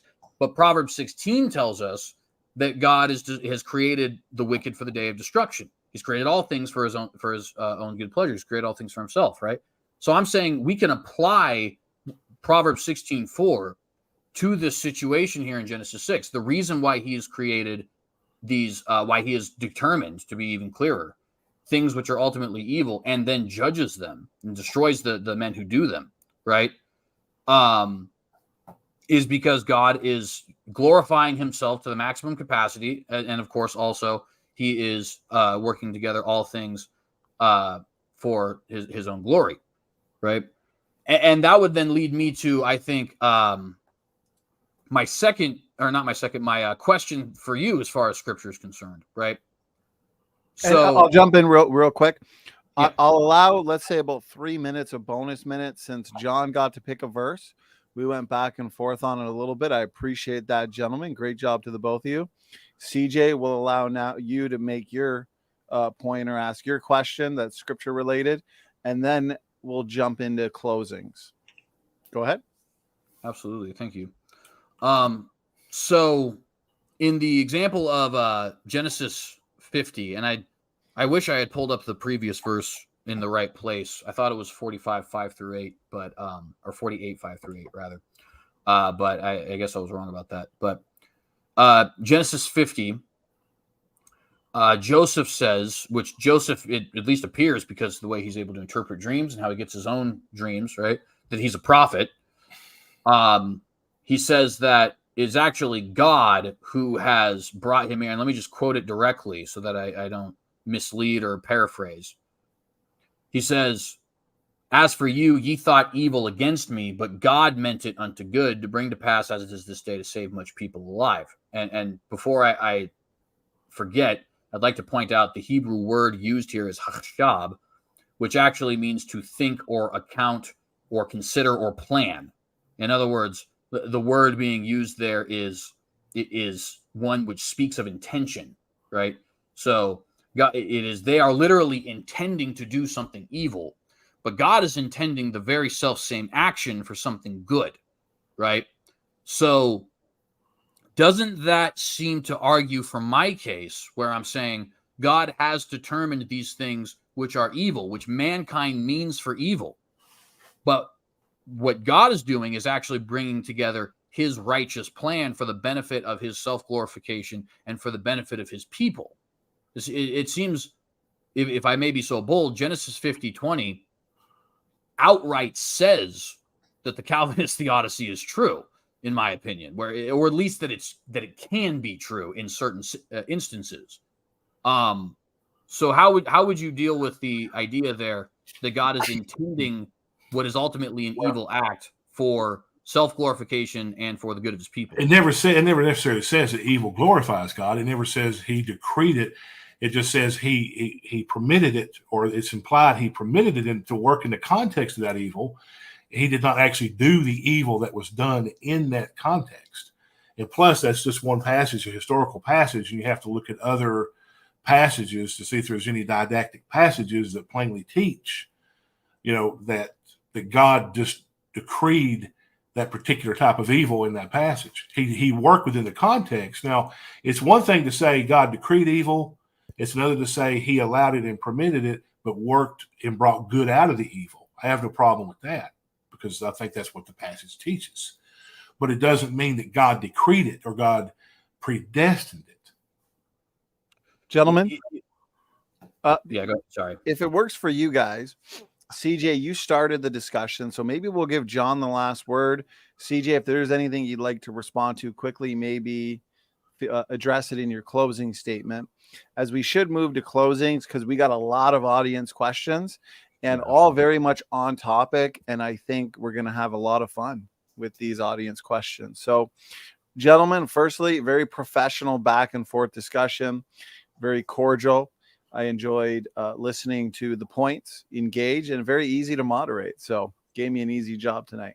Okay, what we're going to do is allow CJ to have his first opening statement, which means to the audience, you have 10 more minutes to send in your questions before we get into the audience Q&A. So CJ, whenever you're ready, let me know. And you got 5 minutes for a closing statement. Absolutely. Thank you. So first and foremost, I want to thank everybody for being here. Everybody here in the audience who is listening, thank you very much for being here. And I hope you guys were edified by this. I hope I was able to convince at least some of you of the position I hold here, or at least to move you further along the process. And if I'm not right, I do hope that Reverend Crawford was able to do the opposite. Of course, I believe I'm right. Otherwise, I wouldn't be here. But nevertheless, I hope that truth was illuminated tonight. I hope that God was glorified tonight. I hope that his body was edified tonight. And I appreciate you guys being here. I want to also extend my gratitude to Donnie for hosting this debate, as well as to Reverend Crawford for participating in this debate with me. Of course, this could not happen without an interlocutor, and it also could not happen without a host and channel to host it. So I appreciate you both tremendously. I want to try and see if we can bring together the different threads of this conversation and see if we can reach some well-warranted conclusions. The first thing I want to point out is it seems to me like we don't have a clear definition here of what libertarian free will actually is. We had the idea that you could do something else, but as I pointed out, there are many who claim that they believe in libertarian free will, but don't accept that you can do something else. And there's many who affirm compatibilism and say that you do, in fact, have the ability to do something else, at least in some capacity. That demonstrates to me that this concept of libertarian free will, outside of being indeterminate free will, it really does not have a solidified definition. And it seems to me like it's almost a nebulous term to just say, well, I just don't believe in determinism, right? So really, you're not arguing for a special kind of free will as much as you're just saying, well, I want to reject the compatibilist idea of free will, and therefore I'm labeling determinism on here, right? So I think that is something that definitely needs to be addressed. The other thing I want to point out here is I think we got a very clear example of how free will doesn't actually answer any of the questions. Why do I say that? Well, because we both affirm that there will be free will in heaven, but that we will not have the ability to do something evil. So if we can be free and not choose evil, then free will does not in and of itself explain evil.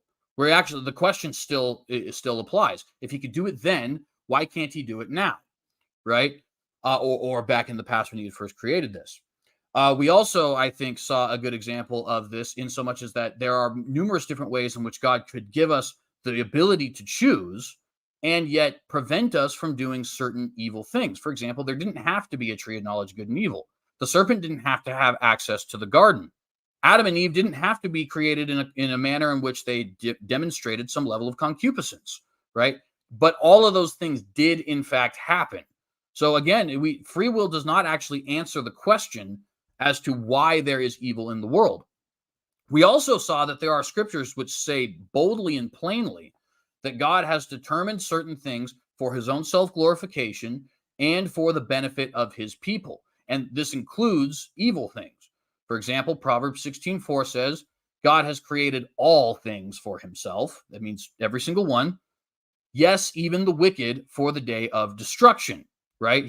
So not only is he saying, I've created all things for myself, and context seems to suggest that this is one of those alls that is meant to be all-encompassing, but he's also saying, even the wicked, even the thing that you don't think I created for myself, I did create for myself for the day of destruction, right? For my own self-glorification. He's also saying he's created or that all things at least work together for the good of his people, for those who are called according to his purpose. Romans 8:28, all things work together for good for those who are called according to his purpose. So we see the Bible saying outright that God has everything that happens. He has set up everything that happens for our benefit as believers and for his own self-glorification as our creator. And we even see specific examples of this with Genesis 50:20. God intended it, God chashab it for good, right? That word implies a plan. It implies an intention. It's not simply him working within the confines of evil, with respect to my friend here, but it is actually him determining this, intending this, planning this event for ultimately good things. And of course, we know what those good things are. It's the salvation of many, the physical salvation. 30 seconds. Thank you, brother. From the famine, which Joseph says God is going to send, right? We saw in Exodus 7 where he says, I'm going to harden Pharaoh's heart so that I can work my wonders in this area. We saw in Acts chapter 4 where God says he determined the evil act that is crucifying Jesus Christ. And that gets me to my very last point, and I'll end with this. The common objection is, how can we say that God can judge us if he determined it? But Acts chapter 4 and Acts chapter 2 say unambiguously, you cannot deny it lest you deny Scripture, that God determined the cross. But we all accept that Judas, that Pontius, that Herod will be held accountable for that. If it can happen one time, it cannot be a logical contradiction any other time. And with that, I will yield my time. I appreciate you giving me the opportunity to get my thoughts together there. Absolutely. CJ, thank you very much for that 5-minute concluding statement. We're now going to hand it over to John Crawford for his 5-minute concluding statement. John, the floor is yours. All right. Thank you very much. First, I want to thank CJ for coming on and taking the time to do this debate discussion. And I also want to say that I appreciate him being very cordial and not being arrogant and insulting like a lot of Calvinists I've debated with on Facebook. So I really appreciate that you can get a lot further when you just have a conversation and discuss and debate too as well. But I want to thank Donnie again for having me on, and thank you for this time. It's been great. I've enjoyed it. Thank you for all the viewers on here as well. If you haven't subscribed to my channel, please do so. It's Point of Defense with John Crawford. You can find that on YouTube. Okay, on to my closing statements here. I mean, I kind of feel like in a way that I don't know if we found some common ground. I think we're still completely different. On one hand, he's saying he believes God decreed evil, but yet because I'm saying he allowed it, he's saying I'm saying the same thing, that I believe in some way God decreed it. I don't. I believe that he gave man free will, and I define libertarian free will. It's very simple. You have the ability to choose. You can choose to love God. You can choose to hate God. You can choose to turn away from God. You can choose to accept God. And evil, and I'll say it again, cannot come from God any more than polluted water can come directly from a pure mountain spring. God does not create the actual evil. Evil is a corruption of what is good, as I said in my opening statements, and therefore God only creates what is good. If you're going to say evil's good, then you're calling evil good, and good is evil, which the Bible forbids. He tells us to abhor evil, cling to that which is good, to turn from evil, run from evil, don't do the sin, flee fornication. But again, if God has decreed all these things, we shouldn't flee fornication. We should just go ahead and do it. He's decreed it for us to do it, right? And we have no accountability or no responsibility, which I've mentioned that before. And I still think my argument still stands. We have accountability and responsibility to give to God for our free actions, whether they're immoral or whether they're moral. The responsibility is on us. He puts it off on us. He gave us that ability to choose. And that does not mean it's a superpower. Free will is not a superpower, as I mentioned. You just have the ability to choose. That's what free will is. It's not some complicated over definition. And again, just because we have free will in heaven and it's limited to only what is good, I mentioned that already. I don't know why you mentioned that in this closing statement, but heaven is perfect. There's no sin. Obviously, we can only choose what is good. We're not going to be able to choose to do evil. There's not going to be a forbidden fruit. And another thing, too, I didn't get a chance to mention this, so I'll just mention it briefly. Notice in Genesis, after Adam and Eve sinned, that he put cherubim around the tree. Why do you think he did that? Because he knew Adam and Eve might get back to the tree again. They could choose to go back and get to it again. And yet, that right there proves they had the ability to choose. It's not complicated. It's not, complicated to define. It's very simple. It's very easy. You have the ability to choose. And that doesn't mean that free will is more powerful than God. It doesn't mean that it goes against his sovereignty. In fact, non-Calvinists have a higher view of sovereignty than Calvinists do, I believe, because only a sovereign God does what pleases him in giving mankind the ability to choose between good and evil. And certainly God is not going to ordain what he hates. God hates evil. And so allowing evil to occur, permitting it, is not the same thing as ordaining it or causing it or being the first cause of it. And we talked a little bit about Genesis. He brought up Genesis 50:20, but that's a historical account of what one person said. And the intent of that verse is not to necessarily teach theology, but to give an account of the words that Joseph spoke to his brothers. A sound theology can't be built on the historical accounts of Scripture alone. There is not one didactic passage that teaches that God is just as responsible for evil as Joseph's brothers were, because they had a free will to choose, and that's where I still argue. And so God cannot be held accountable for evil. God is not responsible necessarily for evil. He did not create it. Satan did, and mankind did. He did set up the environment, as we mentioned, yes, but that's not the same thing as creating it. Creating an environment and creating something, giving somebody a choice, is not the same thing. They have a choice. If he would have wanted them just to do evil, he would have forced their choice, and he would not have commanded them not to eat the forbidden fruit. He plainly told them, do not eat of the forbidden fruit. Why? Because they would die. Their choice, the results of their moral actions, or immoral actions rather, would cause them to die physically and eventually spiritually. And my time is up, so I'll stop right there. John Crawford, thank you very much for that 5-minute closing statement. So, gentlemen, that wraps up our opening statements, rebuttals, 50-minute discussion, and our closing statements. Fantastic debate tonight on a very important question. What is the best response to the problem of evil? And so I would love to host more debates on this question in the future. So for anybody who's interested in engaging in this topic, please reach out and I will sort out the details. So this also wraps up another, I would say, epic week of events and debates. And next week will be no different.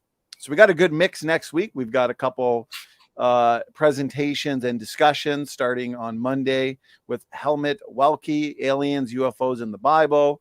Then we're going to have Dr. Peter Line on. Matt and I are going to be discussing the hominin fossil record with him. Next week, we've also got an eschatology debate. Pastors Kirby Tabb and Scott Clem debating futurism versus historicism. And we've also got a soteriology debate between A.K. Richardson and Chris Morrison. This will be free grace versus lordship. Specifically, the title is faithfulness to Christ necessary for salvation? And then at the end of the month, of course, we got a couple of our main events. Kelly Powers and Sean Griffin. Is the Trinity biblical? This debate is going to be epic. Make sure you're here for that one. And CJ, one of tonight's debaters, will be here the first week of October for the Great Exodus debate, our first formal debate on the Exodus topic. So I got to say, I am excited for this one. Did the Exodus happen? Okay, gentlemen, break time's over, and we are going to jump right into our audience questions. And so why don't we start closer to the beginning? Kevin's Biblical Discussions was the first one to send in a question. So Kevin, you win some kind of an award for that. And CJ, looks like your brother Kevin's coming at you perhaps. So let's see what we got here. Kevin asks, how could God be determining the wicked act that occurred in Jeremiah 19:5 when God says that he did not command it, nor did it enter his mind? CJ, go ahead. Yeah, that's a good question. The first point I would want to say before actually giving my answer is, did it really not enter into his mind? Was God surprised when they started sacrificing babies, right? Now, of course, Kevin is going to say, well, no, that's not what I mean. And I'm very glad to hear that. But that means that neither one of us is actually taking this verse in a straightforward and woodenly literal fashion, right? So what exactly does Jeremiah 19 mean if it doesn't mean that it literally did not enter into his mind, right? Well, it's speaking specifically of God's commands to Israel, right? He says, because they have abandoned me and made this a foreign place, they have burned incense in this place to other gods that neither they nor their fathers nor the kings of Judah had ever known. They have filled this place with the blood of the innocent. They have built high places to Baal, to which to burn their children in the fire as offerings to Baal, something I never commanded or mentioned, nor did it even enter into my mind. So behold, the days are coming, declares the Lord, when this place will no longer be called Topheth or the valley of Ben Hinnom, but the valley of slaughter, right? So what's the point? The point is, God is not saying here that he never, that it literally never entered into his mind, or that he didn't decree it in a primary cause sense. He's saying quite simply that this was not a part of the commandments which he gave to Israel on Mount Sinai. That it's so utterly removed from what he commanded them to do on Mount Sinai that he will eventually destroy them for the wickedness which they are committing here. So I think that a little bit too much stock is put into this verse by the non-Calvinist. The open theist, I think, can use this to say, well, see, it never entered into his mind, right? But if we're both agreeing that this verse is not actually literal in that it never entered into his mind, then I think we can kind of step down from the hilltop here and speak about it in a much more grounded way, right? And once we do that, I think it's quite plain. All he's saying here is the law of Moses, which I commanded you, this is so utterly removed from that you will eventually be judged for what you've done. Thank you, CJ, for the response. John, the floor is yours.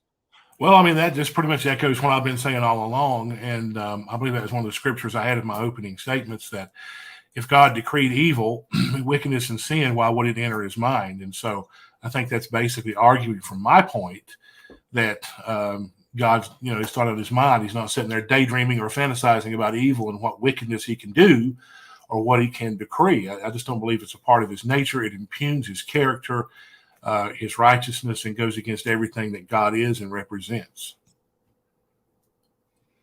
Thank you, John. CJ, you get the last word. Go ahead. Yeah, I would just say that I don't see how this would be arguing against my view, because I don't think that it's meant to say anything about whether or not God has decreed all things in eternity past. It's just not in view in Jeremiah 19. It's not what he's addressing. He's addressing specifically the Israelites being the Israelites behaving in a way which is contrary to the law which he has given them, right? And this is why I wanted to ask that question as far as, well, or do you think it literally never entered his mind? Now, I know Kevin very well, so I know for a fact that he would say, no, I don't think that it literally never entered his mind, because God knows all things. But if we're willing to say that, then what both me and Kevin, or what both me and the non-reformed who is not an open theist have to concede is this verse is not to be understood in a wooden literal fashion, right? In other words, it's a hyperbolic verse. Both of us agree on that. So what is the underlying meaning behind the hyperbolic verse? And again, given that this is a judgment passage, I think it's just quite simply God saying in as emphatic a fashion as he can that this is so utterly removed from the laws of holiness which he has given them via Mount Sinai that he will eventually judge them for it. CJ, thank you for that final word. Next question comes in from Brian from Apologetics 101. Brian, I appreciate the question. Question for John. How would you respond to someone who thinks God's foreknowledge is predeterminative? Well, now I mentioned that briefly when we started in the opening statements. Now that's what majority of Calvinists believe.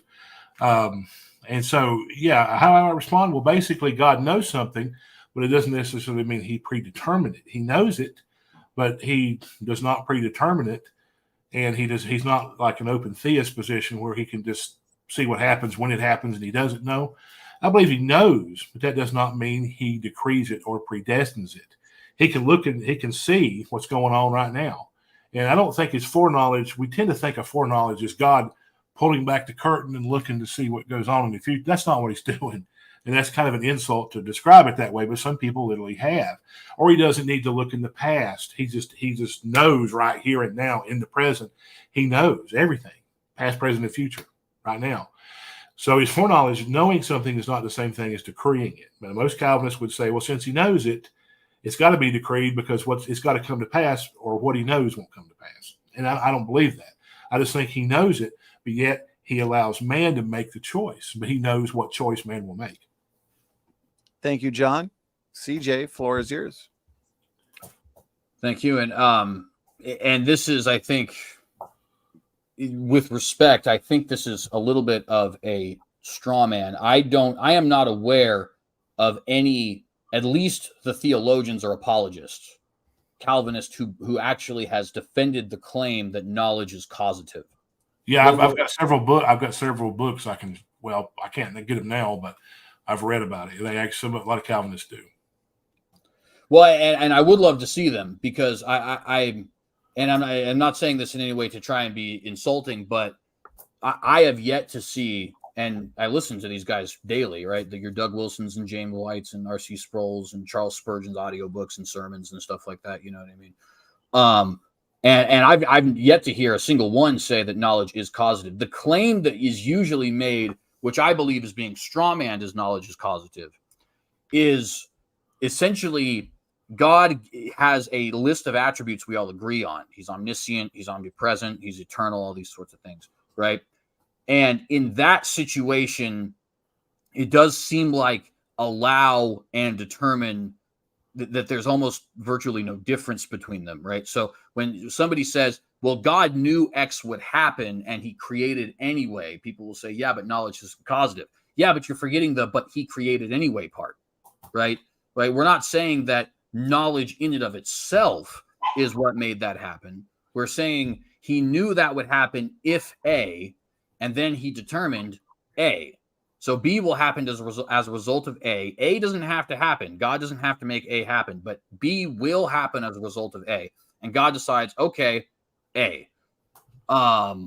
So that's not a claim that knowledge is causative. It's a claim that God, in His very unique position, is causing the things which He foreknows.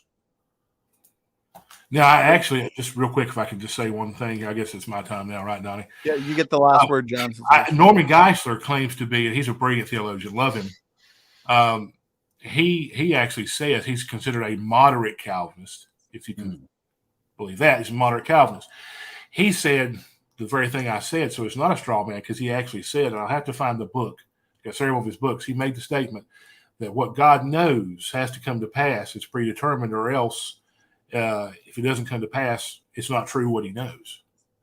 So because He knows it, it's predetermined. So there's but even that, though, He's not saying the knowledge caused it. He's saying that if He knows it with Cartesian certainty, it must happen. Otherwise, He doesn't know it with Cartesian certainty. Like, I can know that you have said the answer you just gave 30 seconds ago because it definitively happened, right? But if I say maybe you've known this or something like that, that's like me reasoning to the best of my ability. You know what I mean? So even then, I don't think Norm is claiming the knowledge is the actual causing factor. I think all he's saying is, if it is true that he knows it 100%, then it for certain will 100% happen. And I would just point out, William Lane Craig, who is not a Calvinist, would actually and has argued the exact same thing. So that's not a claim that knowledge is causative. It's just a claim that if it's true he knows it, it will happen. You see what I mean? But that's not the same thing. You're not saying that's the same thing as being predestined or predetermined. If He knows it's happened, He goes ahead and decrees it. So it's not based on what He knows. If he knows it's happening, it's not. Well, no, I don't think that knowledge it necessitates causation. I think it necessitates it will happen. But no, I don't think knowledge necessitates any sort of causation. Okay, gentlemen. Appreciate the answers there on that one. Okay, Pseudonym sends in a $10 super chat. Pseudonym, I appreciate the support. Question is for the both of you. So Pseudonym asks, John, you said we can't hold God responsible for evil. And CJ, you said we don't have to give up omnibenevolence, good nature of God. How do you both respond to Isaiah 45:7? I make peace and create evil. So I guess John started with the previous one. CJ, if you want, you can start with this one. Yeah, so the first thing I'd say about Isaiah 45:7 is it is very intriguing to me how God does not seem even half as concerned about the issue of whether or not he has created evil as non-reforms people are. I'll be honest, it gives me a little bit of the chuckles because people are like, oh my goodness, you're implying that God is evil, which I'm not. But God is just willing to say, oh yeah, I barad ra'ah, I create evil. So there you go. You know what I mean? It's like he seems a lot less concerned about this than you guys are. But that being said, I think that this verse is just simply, and Isaiah 45 in general, taking the joking aside, is simply a statement of God's absolute sovereignty over all things. He has created all things. Through him, all things exist. Through things, all things are sustained, right? That includes the bad things, though. So he's saying, I am the all-encompassing all in all of it, right? Nothing exists apart from me. And I'd also point out, a lot of people will say, well, so you're saying, do you believe bone cancer is determined by God? And then I'll bring up a verse like Isaiah 45:7, and they'll say, no. What actually the word here means calamity. It means natural evil. Oh, so bone cancer is determined by God. Okay. Well, you just said that it wasn't. So I would want to appeal to a little bit of consistency there from my non-Calvinist brothers as well, right? Yeah, either Isaiah 45:7, bare minimum means calamity, which means bare minimum, God is responsible for natural evil in so much as that he is the first cause of it, right? Or maximum, it means what I believe, which is that God has sovereignly decreed all things which come to pass. Thank you, CJ. John, the floor is yours. Yeah, I knew this would come up because this is one, and you got to look. You just pull that one verse. It's cherry picking, but it's a good question. It's pulled out of that whole context there where God talks about, and actually, I actually agree with CJ. The word there for evil, the Hebrew word there, does mean calamity, destruction, disaster. You could even say. So it's not talking about evil in the sense of how we would define it, how I defined it in the beginning, that it's the absence of good. Now we know God does. He has used destruction, like with Noah. There's several Old Testament verses where he used destruction. If you want to say natural evils, but that still does not mean the same thing as what, somebody can just take a verse like that and say, "Yep, see there, God created evil, he predestined it." No, no, it's calamity, it's disaster, it's destruction. In the whole context of Isaiah 45, that's what he's talking about. Okay, gentlemen, I appreciate both of your responses. Since it was a question for both, we'll move on to the next question. It looks like we got several questions that are for the both of you. So here we go. Nakia's got a question, and the question is, does it make sense that God allows evil because it gives fallen man a frame of reference for the cost of sin and disobedience, knowing that after resurrection, no one will repeat it? CJ started with the previous one. And so, John, if you'd like to, you can start with this one. Does it make sense that God allows evil to give because it gives man a frame of reference for the cost of sin and disobedience? I think it makes perfect sense. Yes, it does.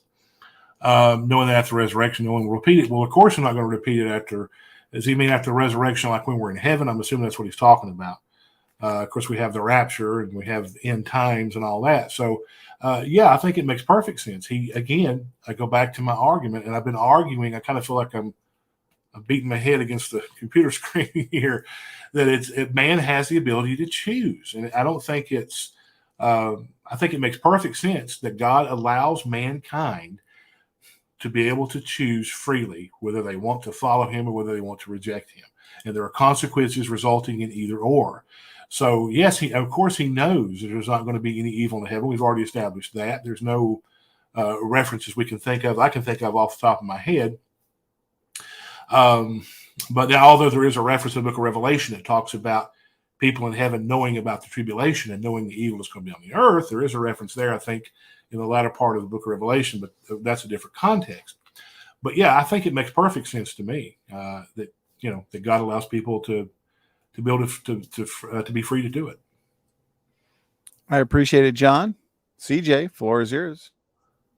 Yeah, I'd have no issue with this statement here from Nakia. Of course, I would take a different understanding of it than the Reverend Crawford would, right? I would say that if God is allowing evil, which I'll be honest, I don't understand really what the difference. If for being in God's position, allow and determine, to me, it seems like tomato, tomato.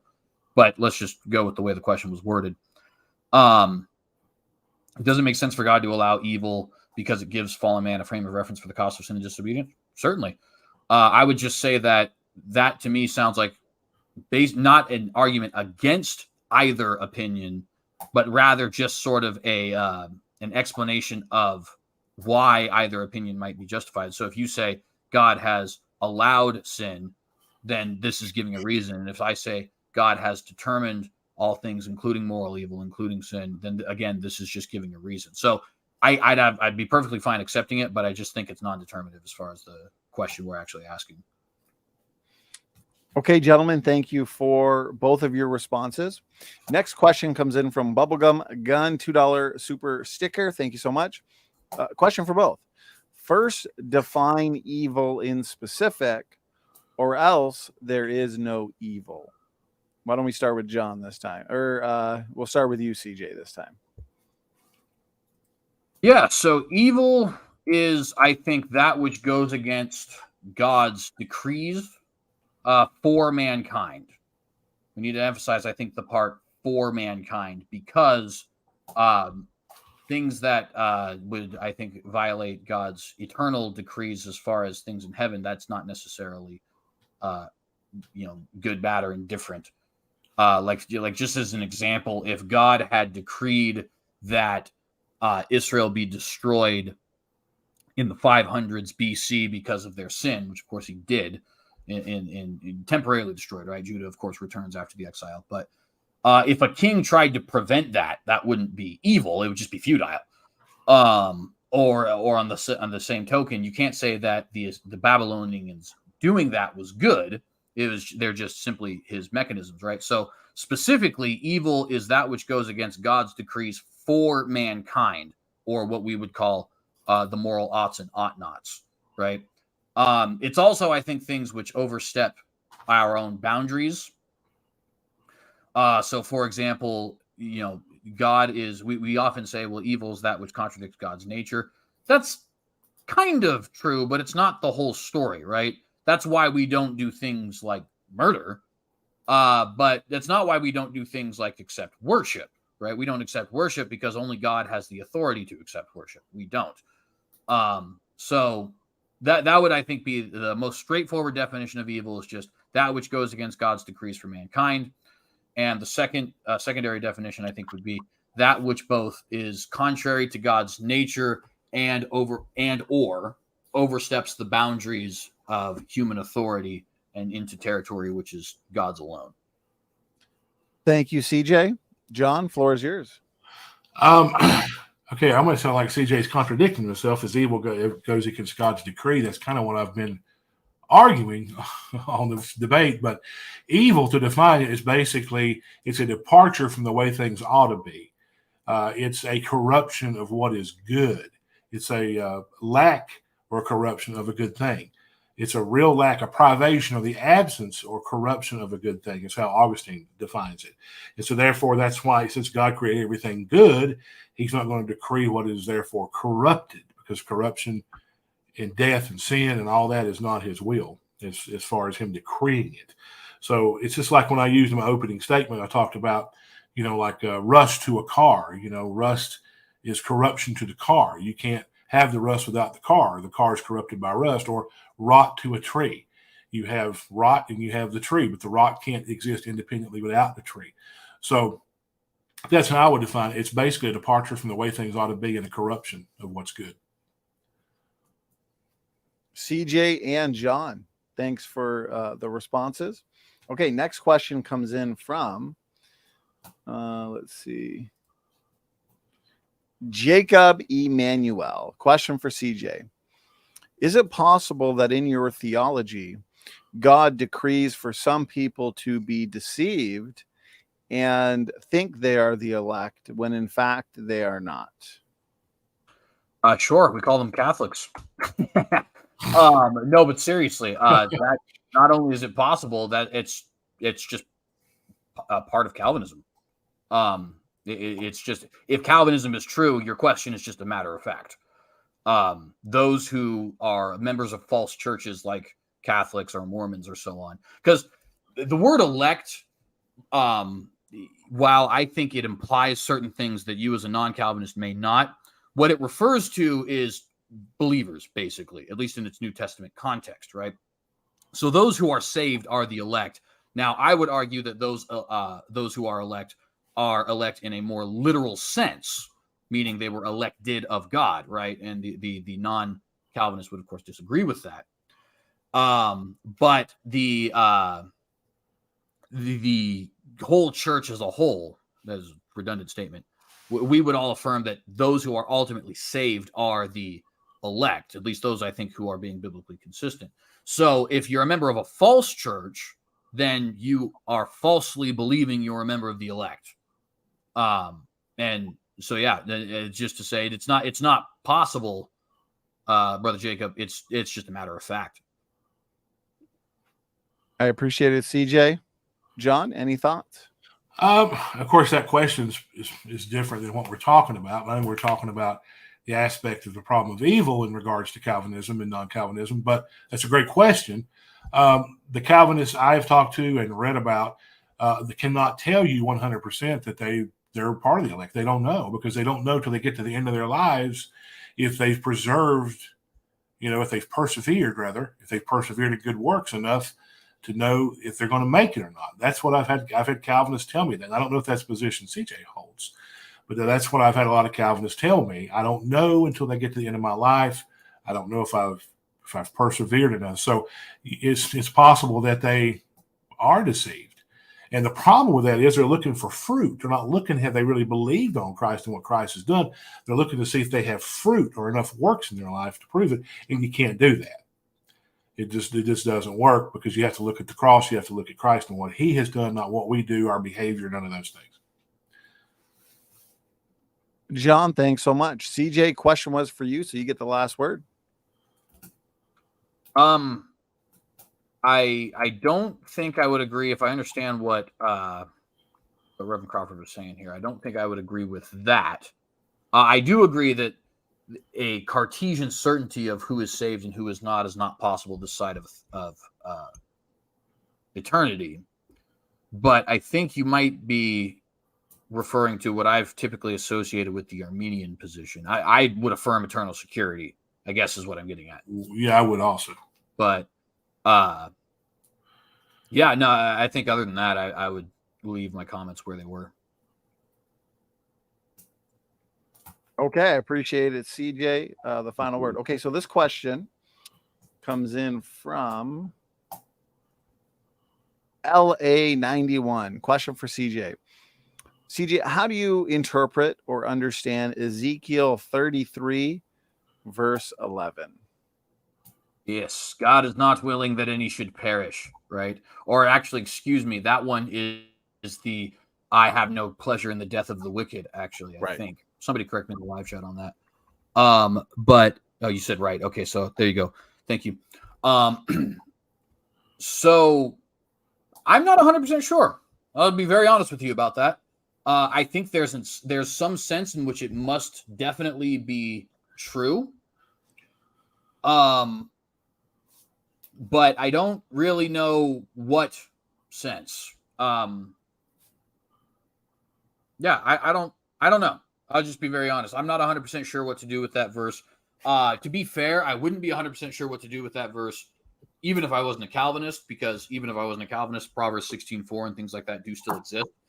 But it is an interesting one. What does it mean for God he takes no pleasure in the death of the wicked? That's straightforward enough, at least, in that he is not he's not a sadist, right? He doesn't like the fact that people are perishing, right? But as far as like what that means when we consider the fact that he is ultimately going to send people to hell, I don't really know. I'm still working through that particular part. I appreciate it, CJ. John, any thoughts? Yeah, I mean, obviously it's just saying he has no pleasure in the death of the wicked. I mean, it doesn't mean that he won't punish the wicked. It doesn't say that he won't give them their due. The wicked will certainly get their end of destruction that die without Christ. But it doesn't mean I think it means what it says and means what what the text says. He takes no pleasure in it. He's not sitting there laughing and enjoying himself just by seeing people destroyed and seeing them die and all those kind of things. And also you got to look and see, and I'm not sure about this myself, you got to look and see what he means by death. Is he talking about physical death? Is he talking about spiritual death? Or is he talking about eternal death? So you got those three things there you could look at. So I would think, just from a cursory reading, that he'd be talking about possibly physical death, a temporal type judgment. But I don't know that for a fact. I'd have to look that up as well to study that more myself. Appreciate it, John. CJ, did you want a final word on that one? Only to say I will affirm what Reverend Crawford said there, that bare minimum, it does mean that God is not, he's not like some sadist. He doesn't like the fact that people perish. Bare minimum, I think, is probably a fair thing. But beyond that, I don't necessarily know. Okay, gentlemen, thanks for your responses. Next one comes in from Echoing Erudite. Question for CJ. How is God not tempted to do evil or evil himself when it is your position that he orchestrated evil for all people and then punished them for what he commanded them not to do? Two things. Thing number one, shameless self-promotion. I answer that question in this book. So buy this book and you will hear my full-blown 5-page answer to that question. But to get you the short version, the word tempt has two different usages in King James English, and the equivalent word in the Greek also has two different usages. And the equivalent word in the Hebrew also has two different usages, which is very inconvenient for us because we tend to only have one use for the word tempt in modern day, although the secondary use is still carried over, at least to some extent. But in King James English / Hebrew / Greek, the word tempt can mean entice, like to entice somebody to evil, like a temptress or a tempest, right?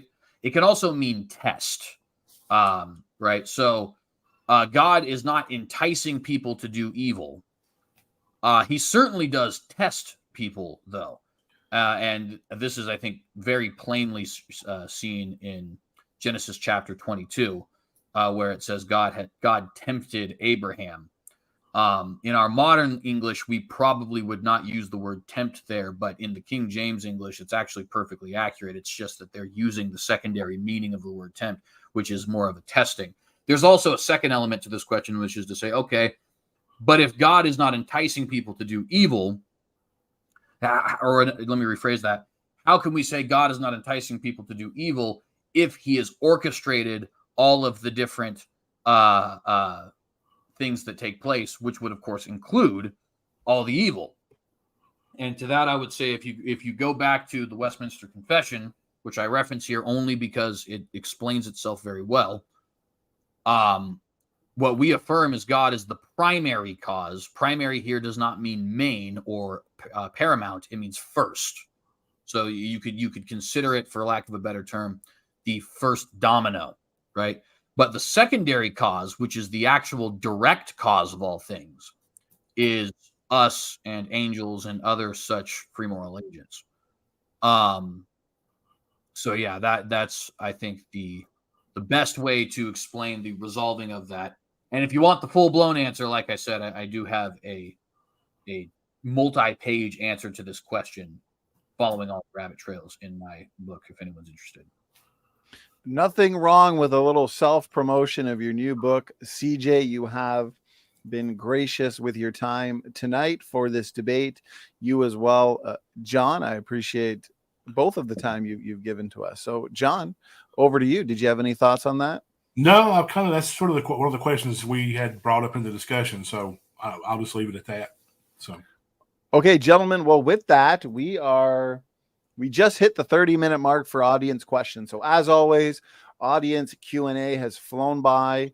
Our audience is always so engaged in these important debates. We've had a ton of fantastic, very much on topic questions. So John and CJ, I really appreciate the work, time, energy, and effort you both put into this debate. Really was a fantastic debate on just such an important question.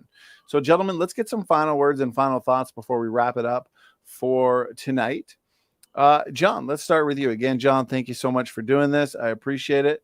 Final words, final thoughts. It's been great to be here. I always enjoy being on your show, and I think this is definitely the best platform to do these kind of debates and discussions. And I think there needs to be more on this subject, because I don't think there's enough out there.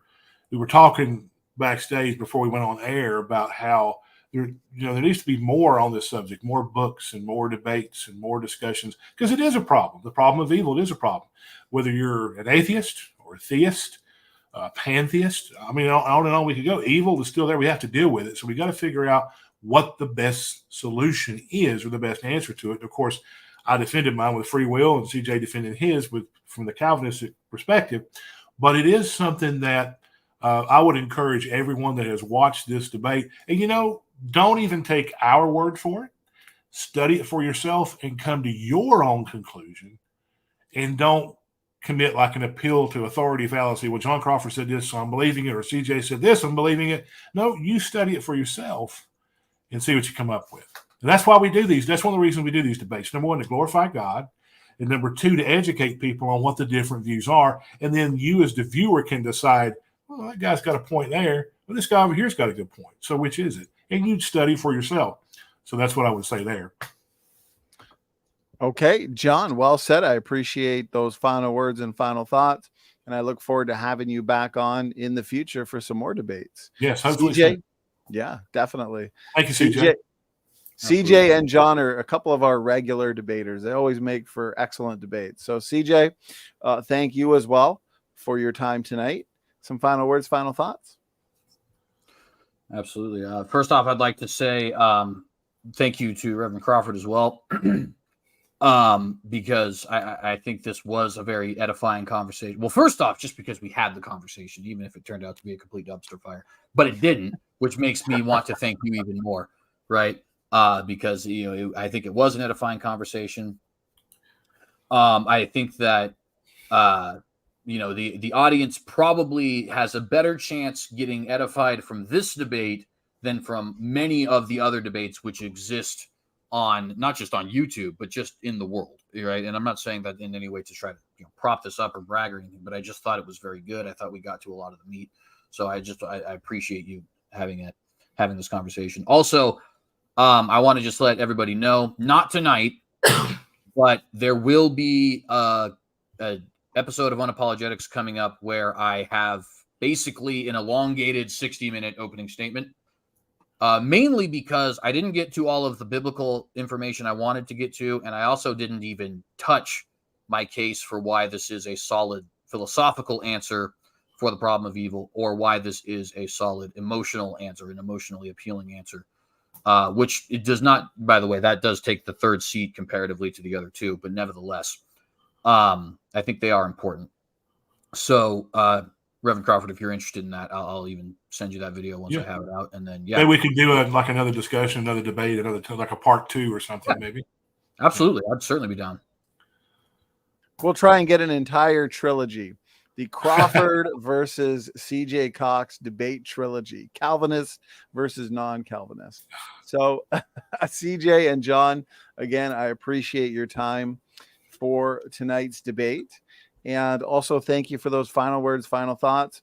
If to the audience, you want to see more from John, you want to see more from CJ, do check the description box for the relevant links to their YouTube channels. And so with that, I think we are going to wrap things up. The audience has sent in just a ton of positive feedback, pointing out how great the debate was and how great you both did, CJ and John. So to the audience, thank you so much for tuning in. Please share this content around, as the truth is important and critical thinking is important, which is exactly why we host so many debates on so many important topics. God bless all. Standing for Truth is out.